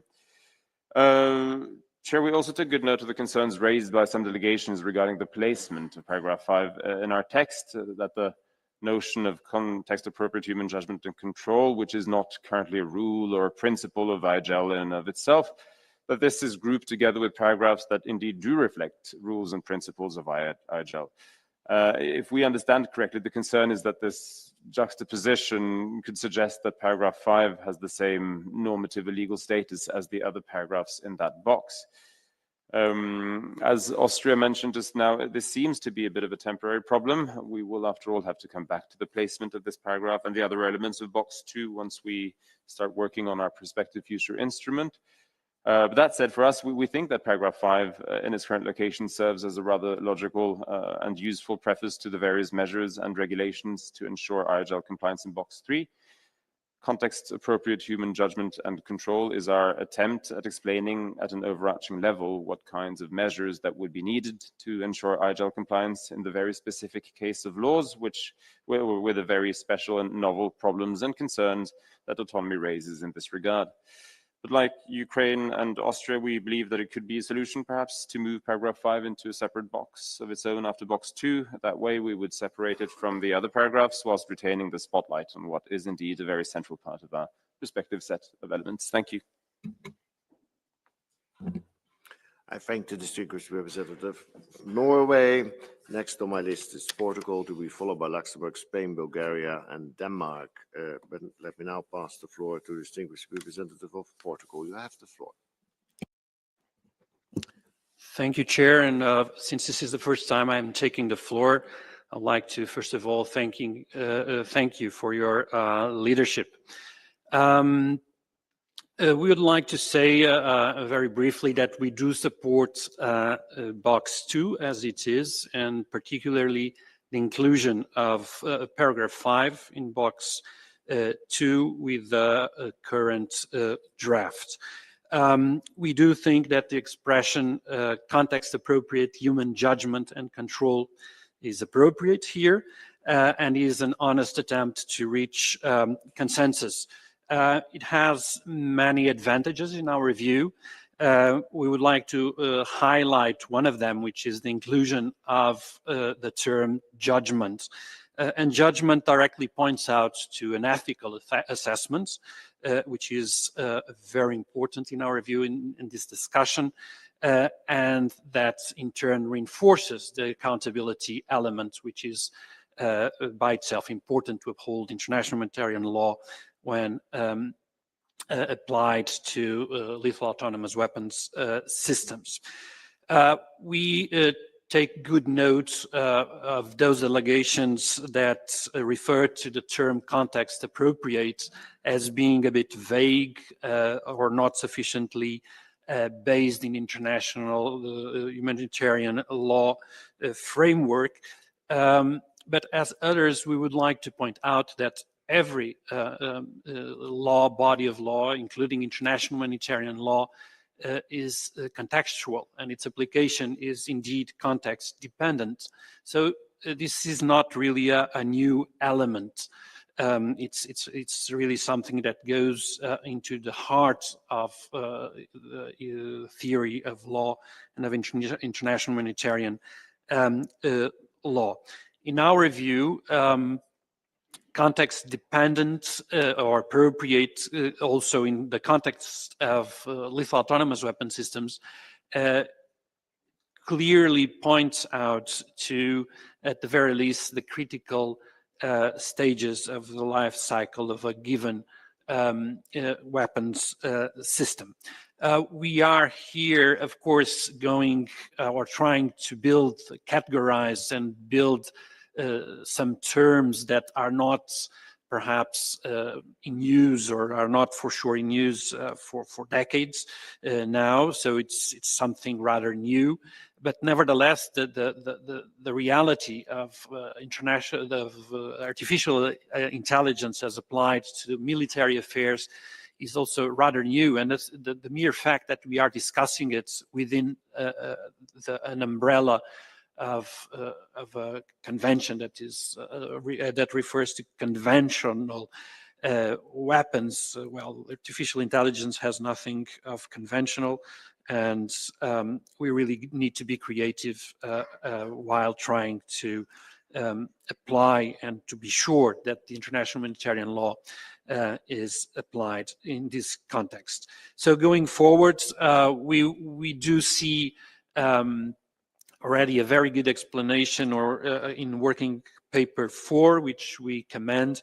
I think we also that we heard some interesting suggestions about a technical annex that could serve as a repository of different elements of interpretation of different expressions of the rolling text, including this one. That could be an interesting option. Expanding paragraph 5, it could also be an interesting option.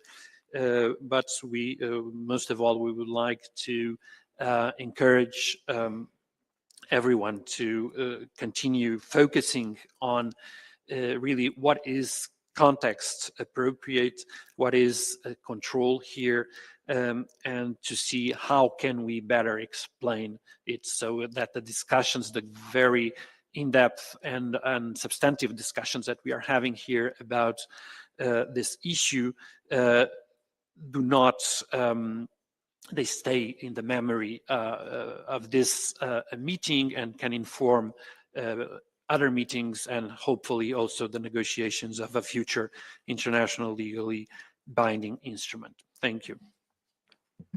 I thank the distinguished representative of Luxembourg. Next on, sorry, of Portugal. Next on my list is Luxembourg. So you have the floor. Merci, Monsieur le Président. Thank you, Chair.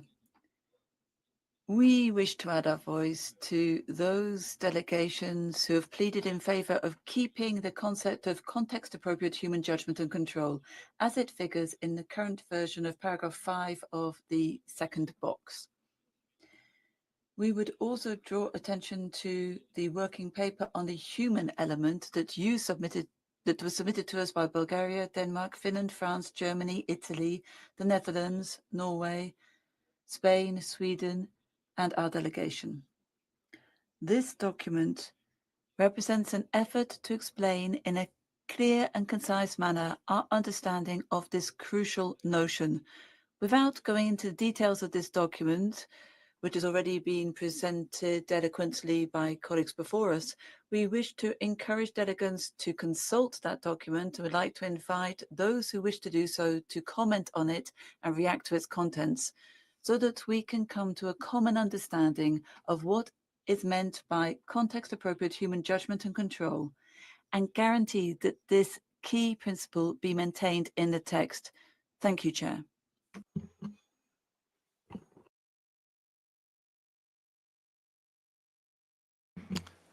Let me thank the distinguished representative of Luxembourg. Next on my list is Spain, to be followed by Bulgaria, Denmark, Mexico, and Armenia. But let me first pass the floor to the distinguished representative of Spain. You have the floor.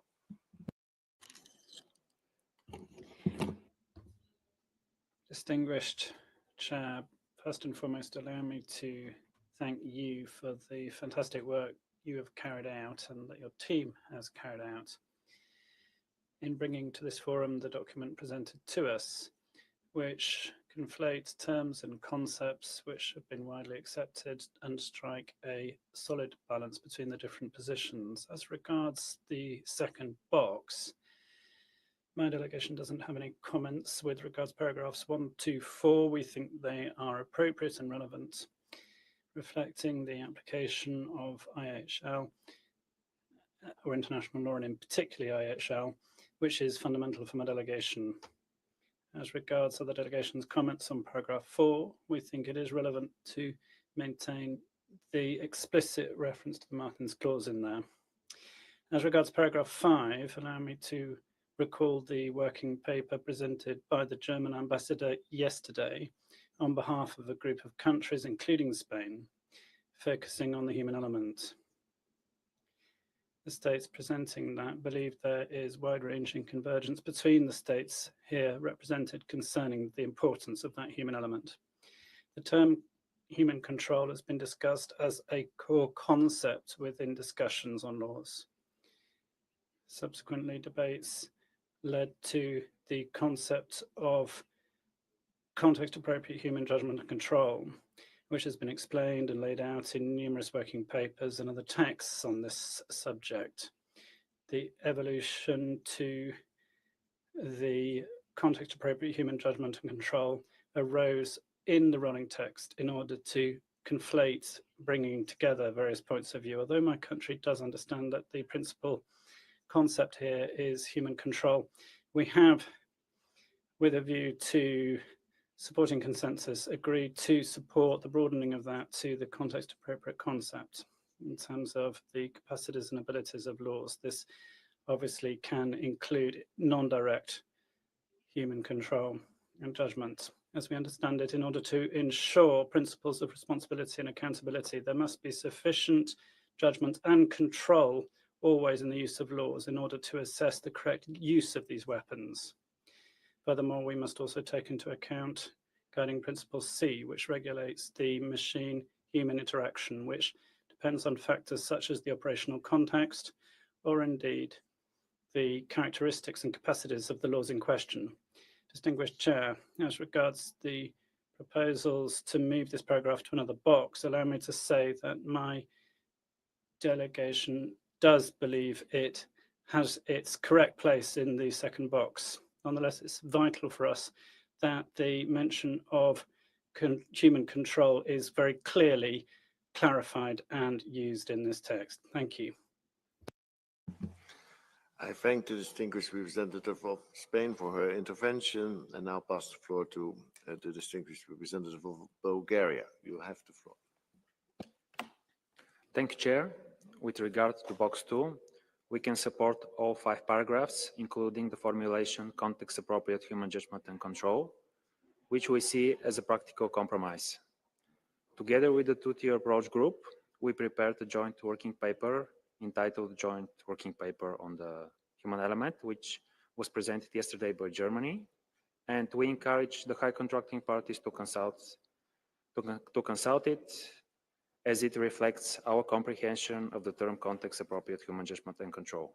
Moreover, we wish to underline that human judgment and control may take different forms, whether direct or indirect. While IHL does not strictly require human control in all stages, the concept of human control can be classified as context-dependent. The degree and nature of human judgment and control to be exercised over an autonomous weapon systems to guarantee compliance with IHL depends on several factors, such as the complexity of the operational environment, the specific characteristics, capabilities, and limitations of the weapon system itself, as well as its intended use and tasks it is designed to perform. Thank you. I thank the distinguished representative of Bulgaria. Next on my list is Denmark, to be followed by Mexico and Armenia, but first the distinguished representative of Denmark. You have the floor. Thank you, Chair. As it is the first time our delegation is taking the floor, initially we would like to thank you for your chairmanship and for your efforts in preparing this meeting. We wish to make a brief contribution to the discussions on Box 2 today. Going straight to the point, Denmark supports the inclusion of Para 5 in this box, although we recognize and agree with the points made by several colleagues that IHL does not explicitly contain a rule to ensure human judgment and control. We believe, as outlined in our working paper, that the use of weapon systems always require some form of human involvement in order to ensure compliance with the different rules of IHL. That is, the principles and rules of distinction, precaution, and proportionality.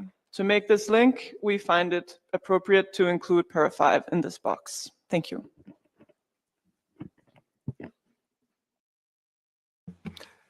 Let me thank the distinguished representative of Denmark for her intervention. Next is the distinguished representative of Mexico. You have the floor.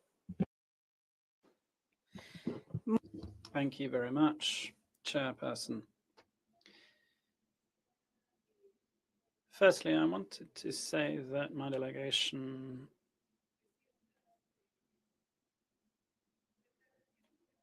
has comments to make concerning Box 2 that we're looking at here.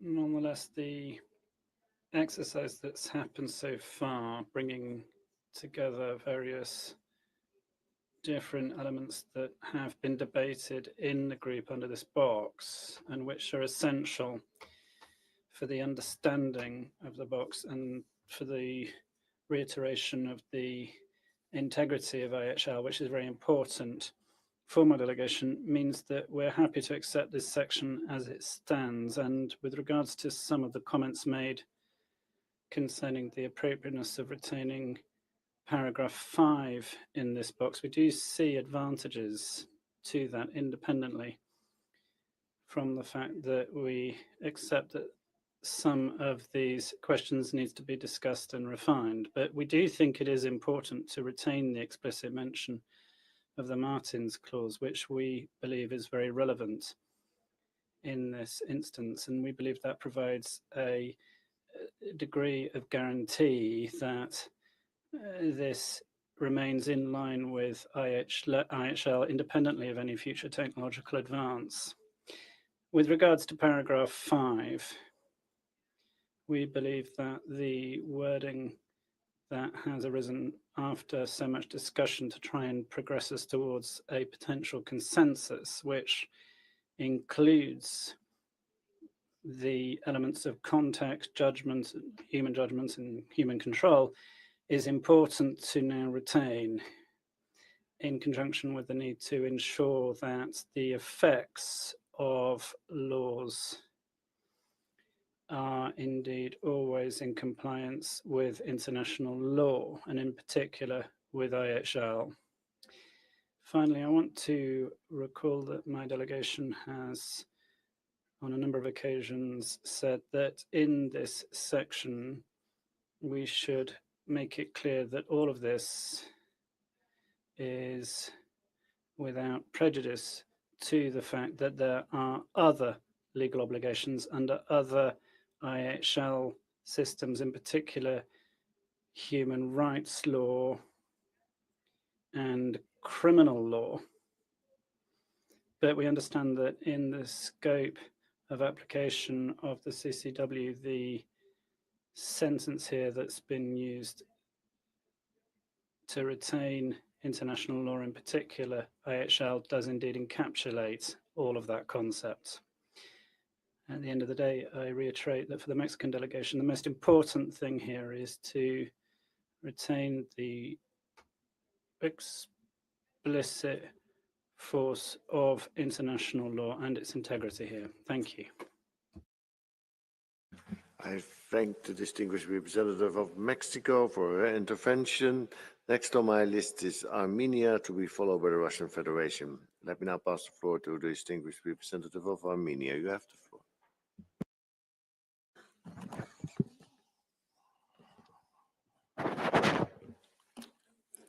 Thank you, Chair. As this is the first time Armenia takes the floor, I would like to add my voice in thanking you and Friends of Chair for your continuous efforts. Armenia closely follows the developments of this GGE and welcomes the results achieved so far. Now straight to box 2 on para 4. Given the sophisticated nature of lethal autonomous weapon systems, distinct from traditional arms, Armenia believes that the reference to Martin's Clause is of utmost relevance. On para 5, Armenia echoes the positions expressed by Belgium, Austria, New Zealand, and others, in a sense that though not being a fundamental principle of jus ad bellum, human control here is a necessary added value. From our perspective, the fundamental issue is not in wording, whether it be context-appropriate human control or human judgment, but rather it is the fact that there is no common understanding among the delegations on the necessary scope and nature of human control required to ensure the applicability of IHL. To this end, Armenia encourages other delegations in their further interventions to indicate the necessary level of control, level of nature and scope of human control required to ensure the applicability of IHL. Thank you. I thank the distinguished representative of Armenia, and I'll pass the floor to the distinguished representative of the Russian Federation. So you have the floor. Thank you, distinguished Chair. In the context of the interactive discussion, we wish to react to a series of comments which have been made by colleagues. Firstly, on the issue of in which box paragraph 5 should be contained in the understanding in this paragraph 5, we agree with the representative of Austria that in the context of the activities of this group, the issue of moving something from one box to another at this particular point in time, and in particular referring to this paragraph, is rather artificial, and we would prefer not to focus on this. It's our view that instead of this, we should rather focus on whether we need to have a logical link between this para and para 6 of box 3, which to a great extent cover the concept of the notion of context appropriate. Given the discussion that we listened to yesterday and today, the delegations which have spoken in favor of this notion, this understanding, to a great extent state that in paragraph 6, what is stated in paragraph 6D of box 3 is covered by this concept. So there's a limitations on the kind of target, the length of activities and the functioning scale, and the scale of the operations. We agree with that interpretation of this notion, this understanding. However,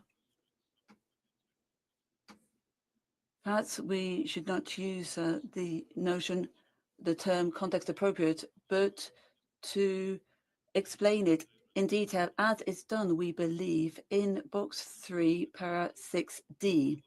So we would suggest that we don't consider whether we agree context appropriate in the text or not, but we focus rather on what has been said by many colleagues, which is what this understanding, this notion actually covers. What exactly we want to see in the context of this notion to make sure that the appropriate control is ensured in the appropriate manner to comply with the norms and principles of international humanitarian law. I'd also like to react to the proposal made by a series of delegations on the technical annex.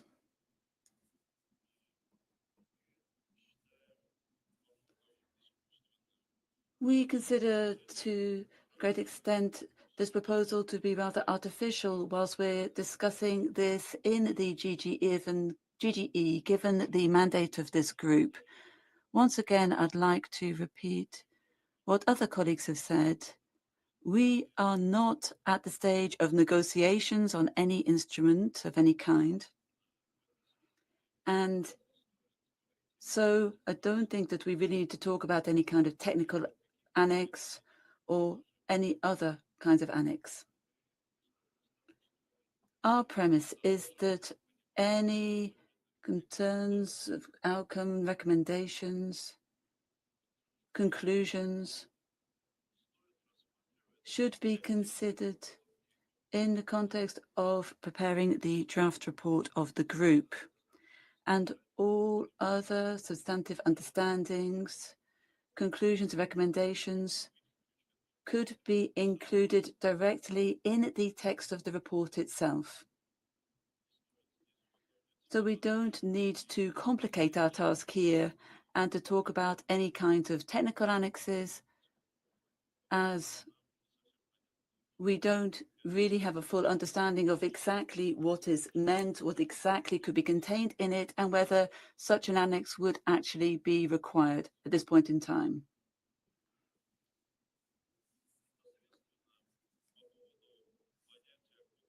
Then on the understanding of context-appropriate human judgment and control. It is our view that there are 3 elements which are contained in this notion, in this understanding. Firstly, it's control or human control. Secondly, human judgment. And thirdly, context appropriate. So the corresponding context. So on the first 2 notions, based on the discussion that we had yesterday and today,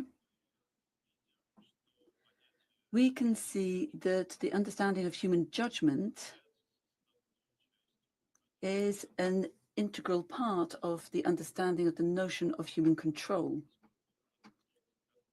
as the control that we're talking about in the group is not possible without human judgment. The basis of this control in any circumstances is human judgment. And therefore, we could talk about human control based on human judgment. Therefore, of course, keeping the question of control itself,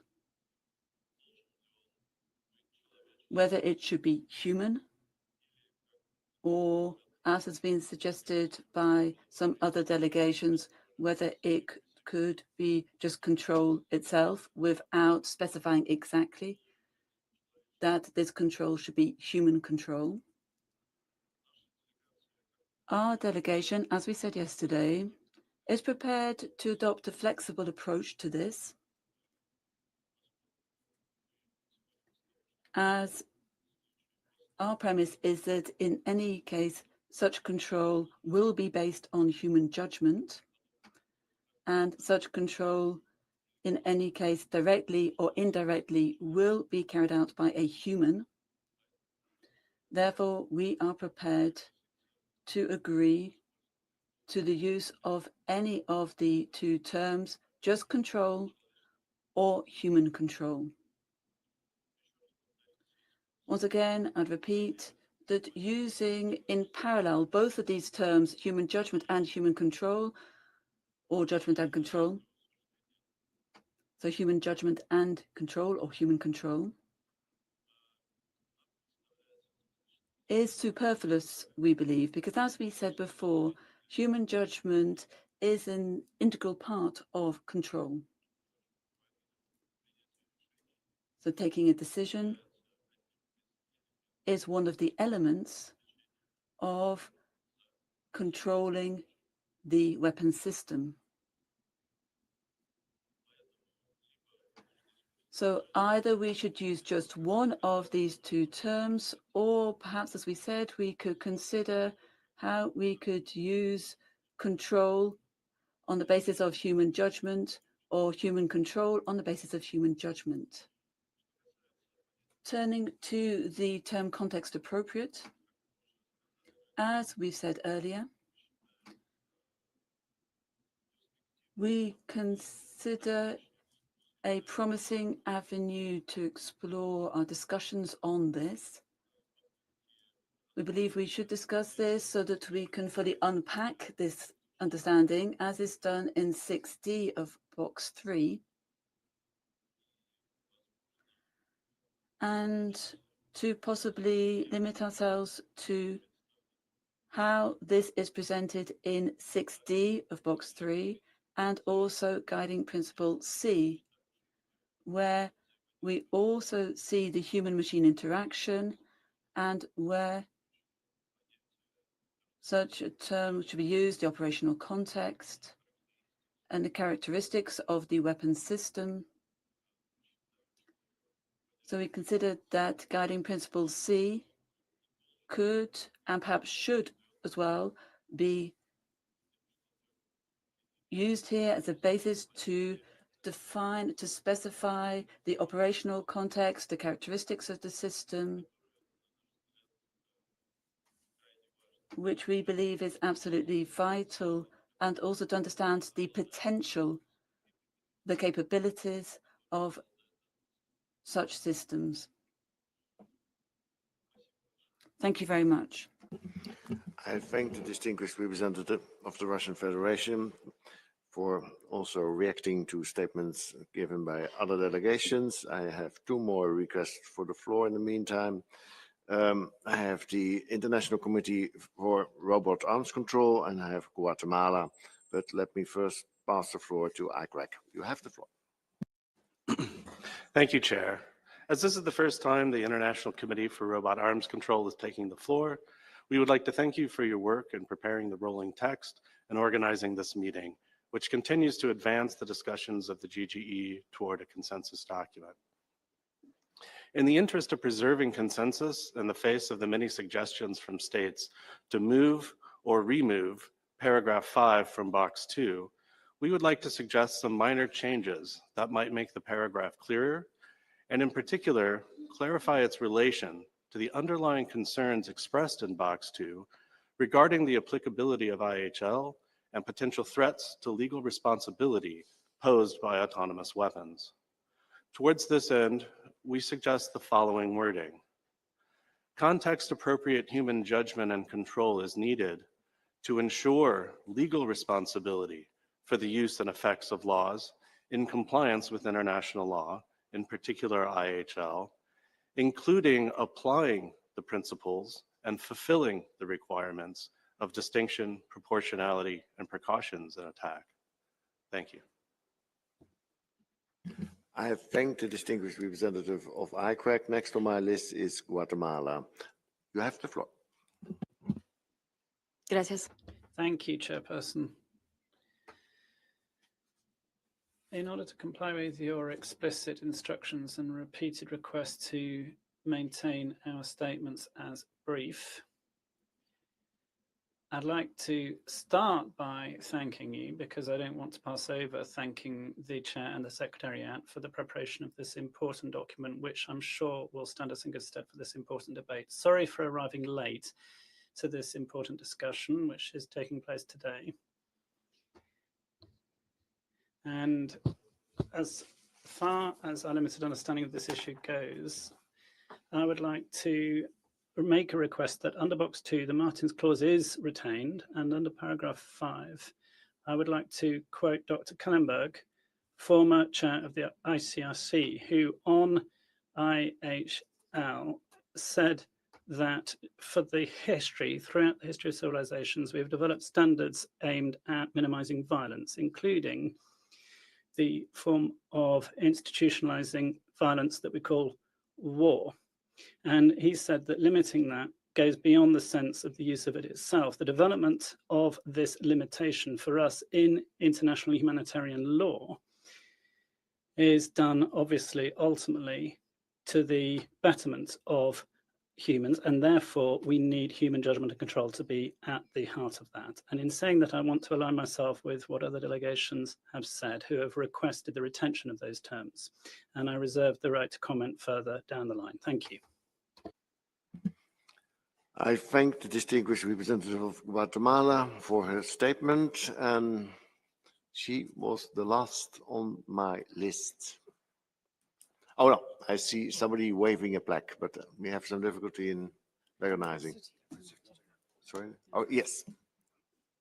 University of Nottingham. You have the floor, ma'am. Thank you, Chair.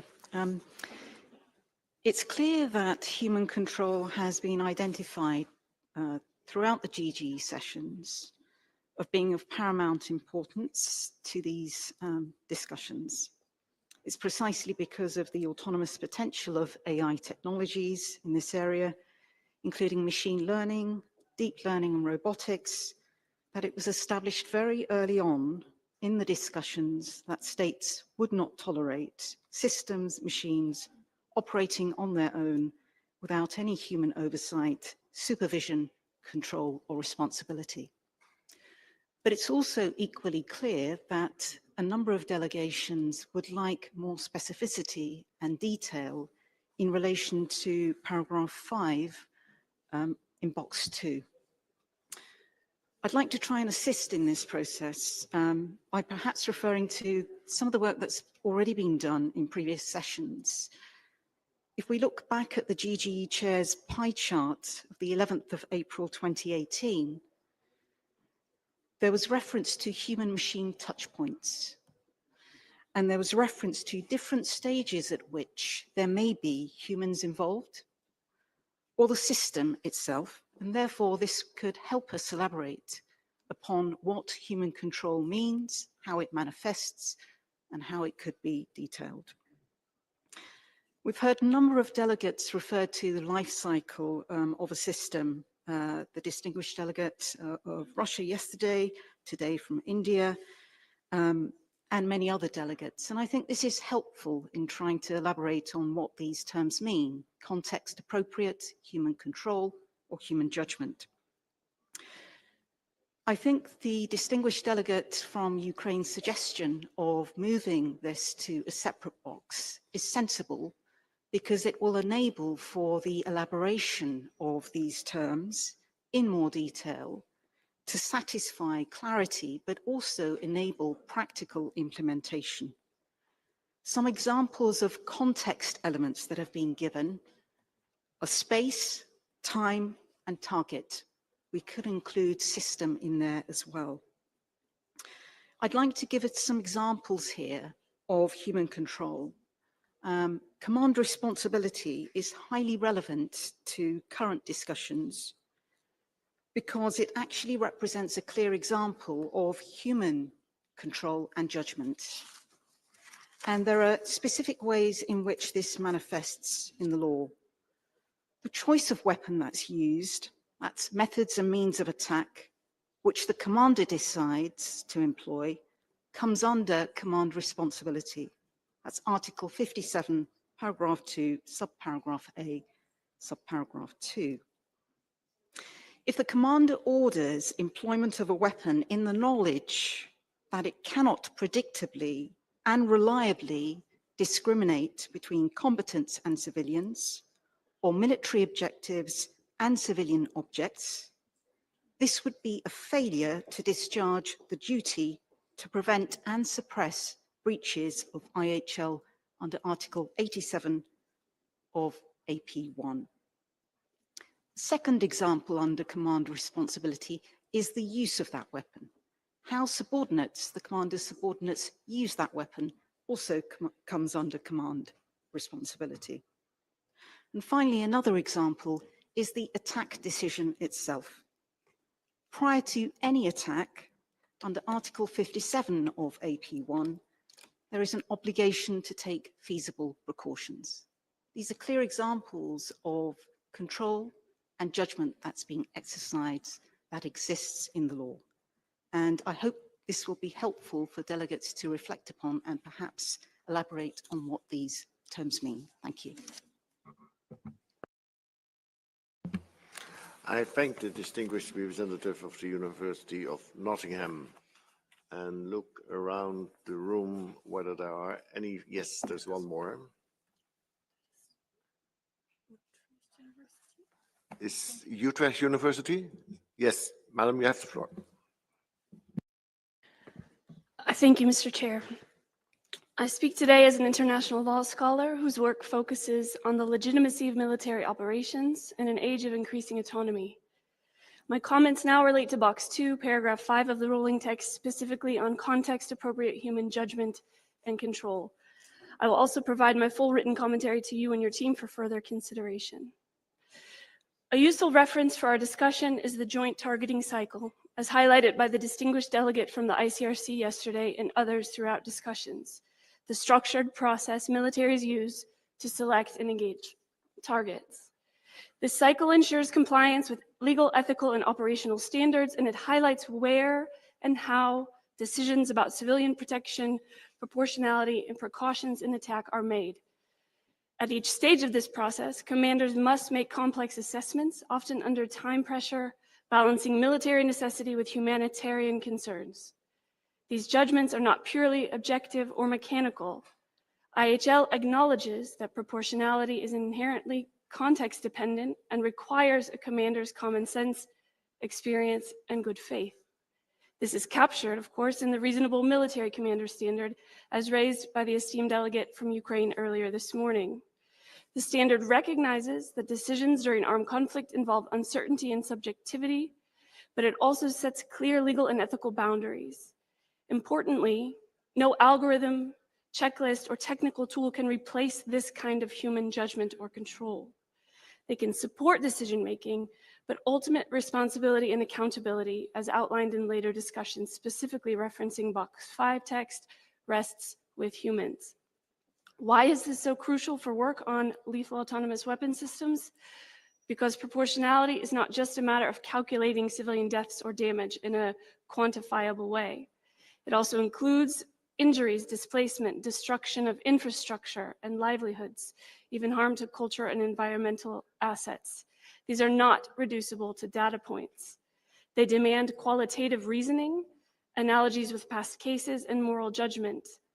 In practice, this means military training must prepare personnel not to apply rigid computational thresholds, but reason through difficult proportionality assessments, always with the aim of minimizing civilian harm while enabling legitimate military action. As autonomy increases in target development, prioritization, and execution, the discussions here and in other fora reflect that human decision makers must retain cognitive autonomy over targeting decisions. Context-appropriate human judgment and control, as the formulation discussed today, is not an optional extra It is the legal, ethical, and operational backbone of responsible conduct in war.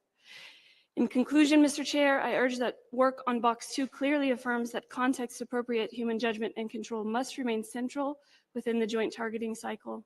Technology can assist, but it must never displace the responsibility of the human commander.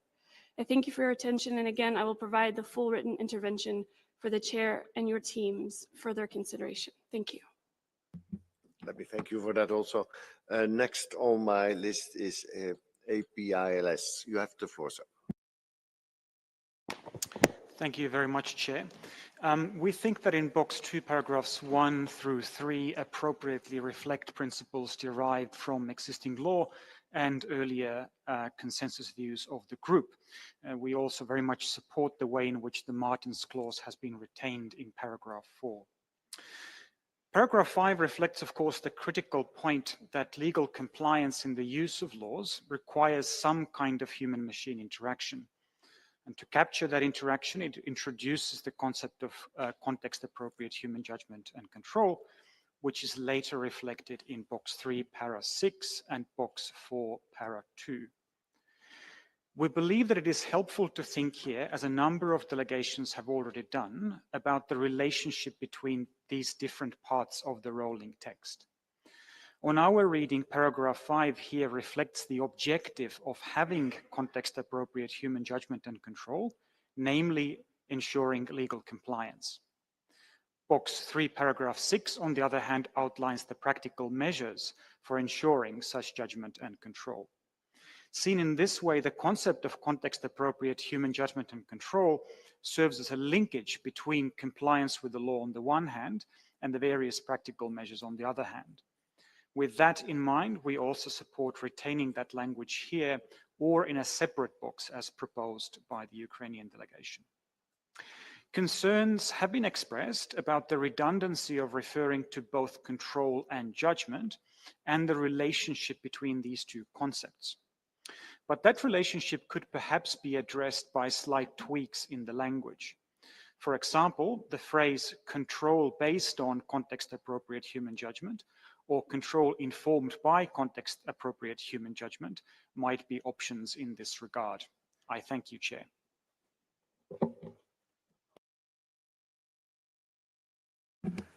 I thank the distinguished representative of APILS. And looking around, I think we have exhausted the speaker. No, we have not. I recognize the distinguished representative of Peru. You have the floor. Thank you very much, Chairperson. We don't want to pass over the opportunity of expressing Peru's known position concerning this box number 2. Generally speaking, my delegation is pleased to welcome the current state that the raft of future measures is in here. We believe that a reference to the various general principles under IHL is fundamental and has been said by other delegations. Peru, alongside those countries that presented draft protocol 6 under this section of discussions, believe that it's important that we take into account the ethical concepts and don't deal with it here, bearing in mind that this is in another box. In any case, I'd like to come back to what was said by other delegations concerning the role of human beings in the use of force here with regards to laws. And say that this is reflected in the concept of significant human control, which is the concept as well that we incorporated into our Protocol 6 and that we would like to see in one way or another retained, because obviously the concept as it stands was initially raised by us and other delegations, and that's been evolving, and we're well aware of the process of that evolution in the current text. but we believe that judgment without control lacks meaning, and it is therefore important to have some kind of reference to this concept, Chair. Thank you for your attention. I thank the distinguished representative of Peru. Okay, I think this is it with regard to box 2. Let me draw a few conclusions, perhaps. I think I can say that we are pretty good with regard to paras 1 to 3. We have a few minor proposals for further improving, refining para 4. And we had, of course, a very extensive discussion on para 5, and that was foreseen. We had also a discussion with regard to moving around para 5. We had even a suggestion to make it a separate box. And we had a remark, I think, also very pertinent, that doesn't really matter because we have this set of elements. It's a running text, and we will visit that later. What I can say, I think, is that, of course, all elements are equal, but some are more equal than others. And this is one of those, I think.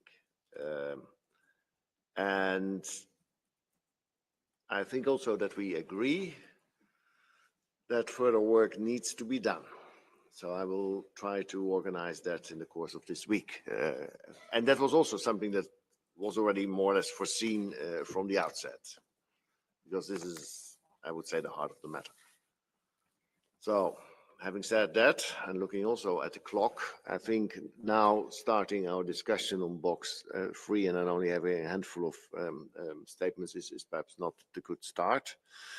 Give you also a bit of reflection on what was this discussion and what it also means, especially with regard to para 5 for the discussion on box number 3, and especially with regard to para 6 of box number 3. I will give you something and take something back also. I will say this is it for the morning session, but let's then try to start really at 3 o'clock. So that would then we would have a full 3 hours for the discussion on box number 3. And I just got a note also to provide you with not only to provide you also with some food for thought during the lunch. And it's about a side event on the CCW implementation guide. It's organized by UNODA. It's in room 25, and it is from 1:15 to 2:15. And so you even have some time to get a sandwich, not to go there on an empty stomach. Looking forward to see you all back at 3 o'clock sharp. And let me thank you for this excellent discussion this morning.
you.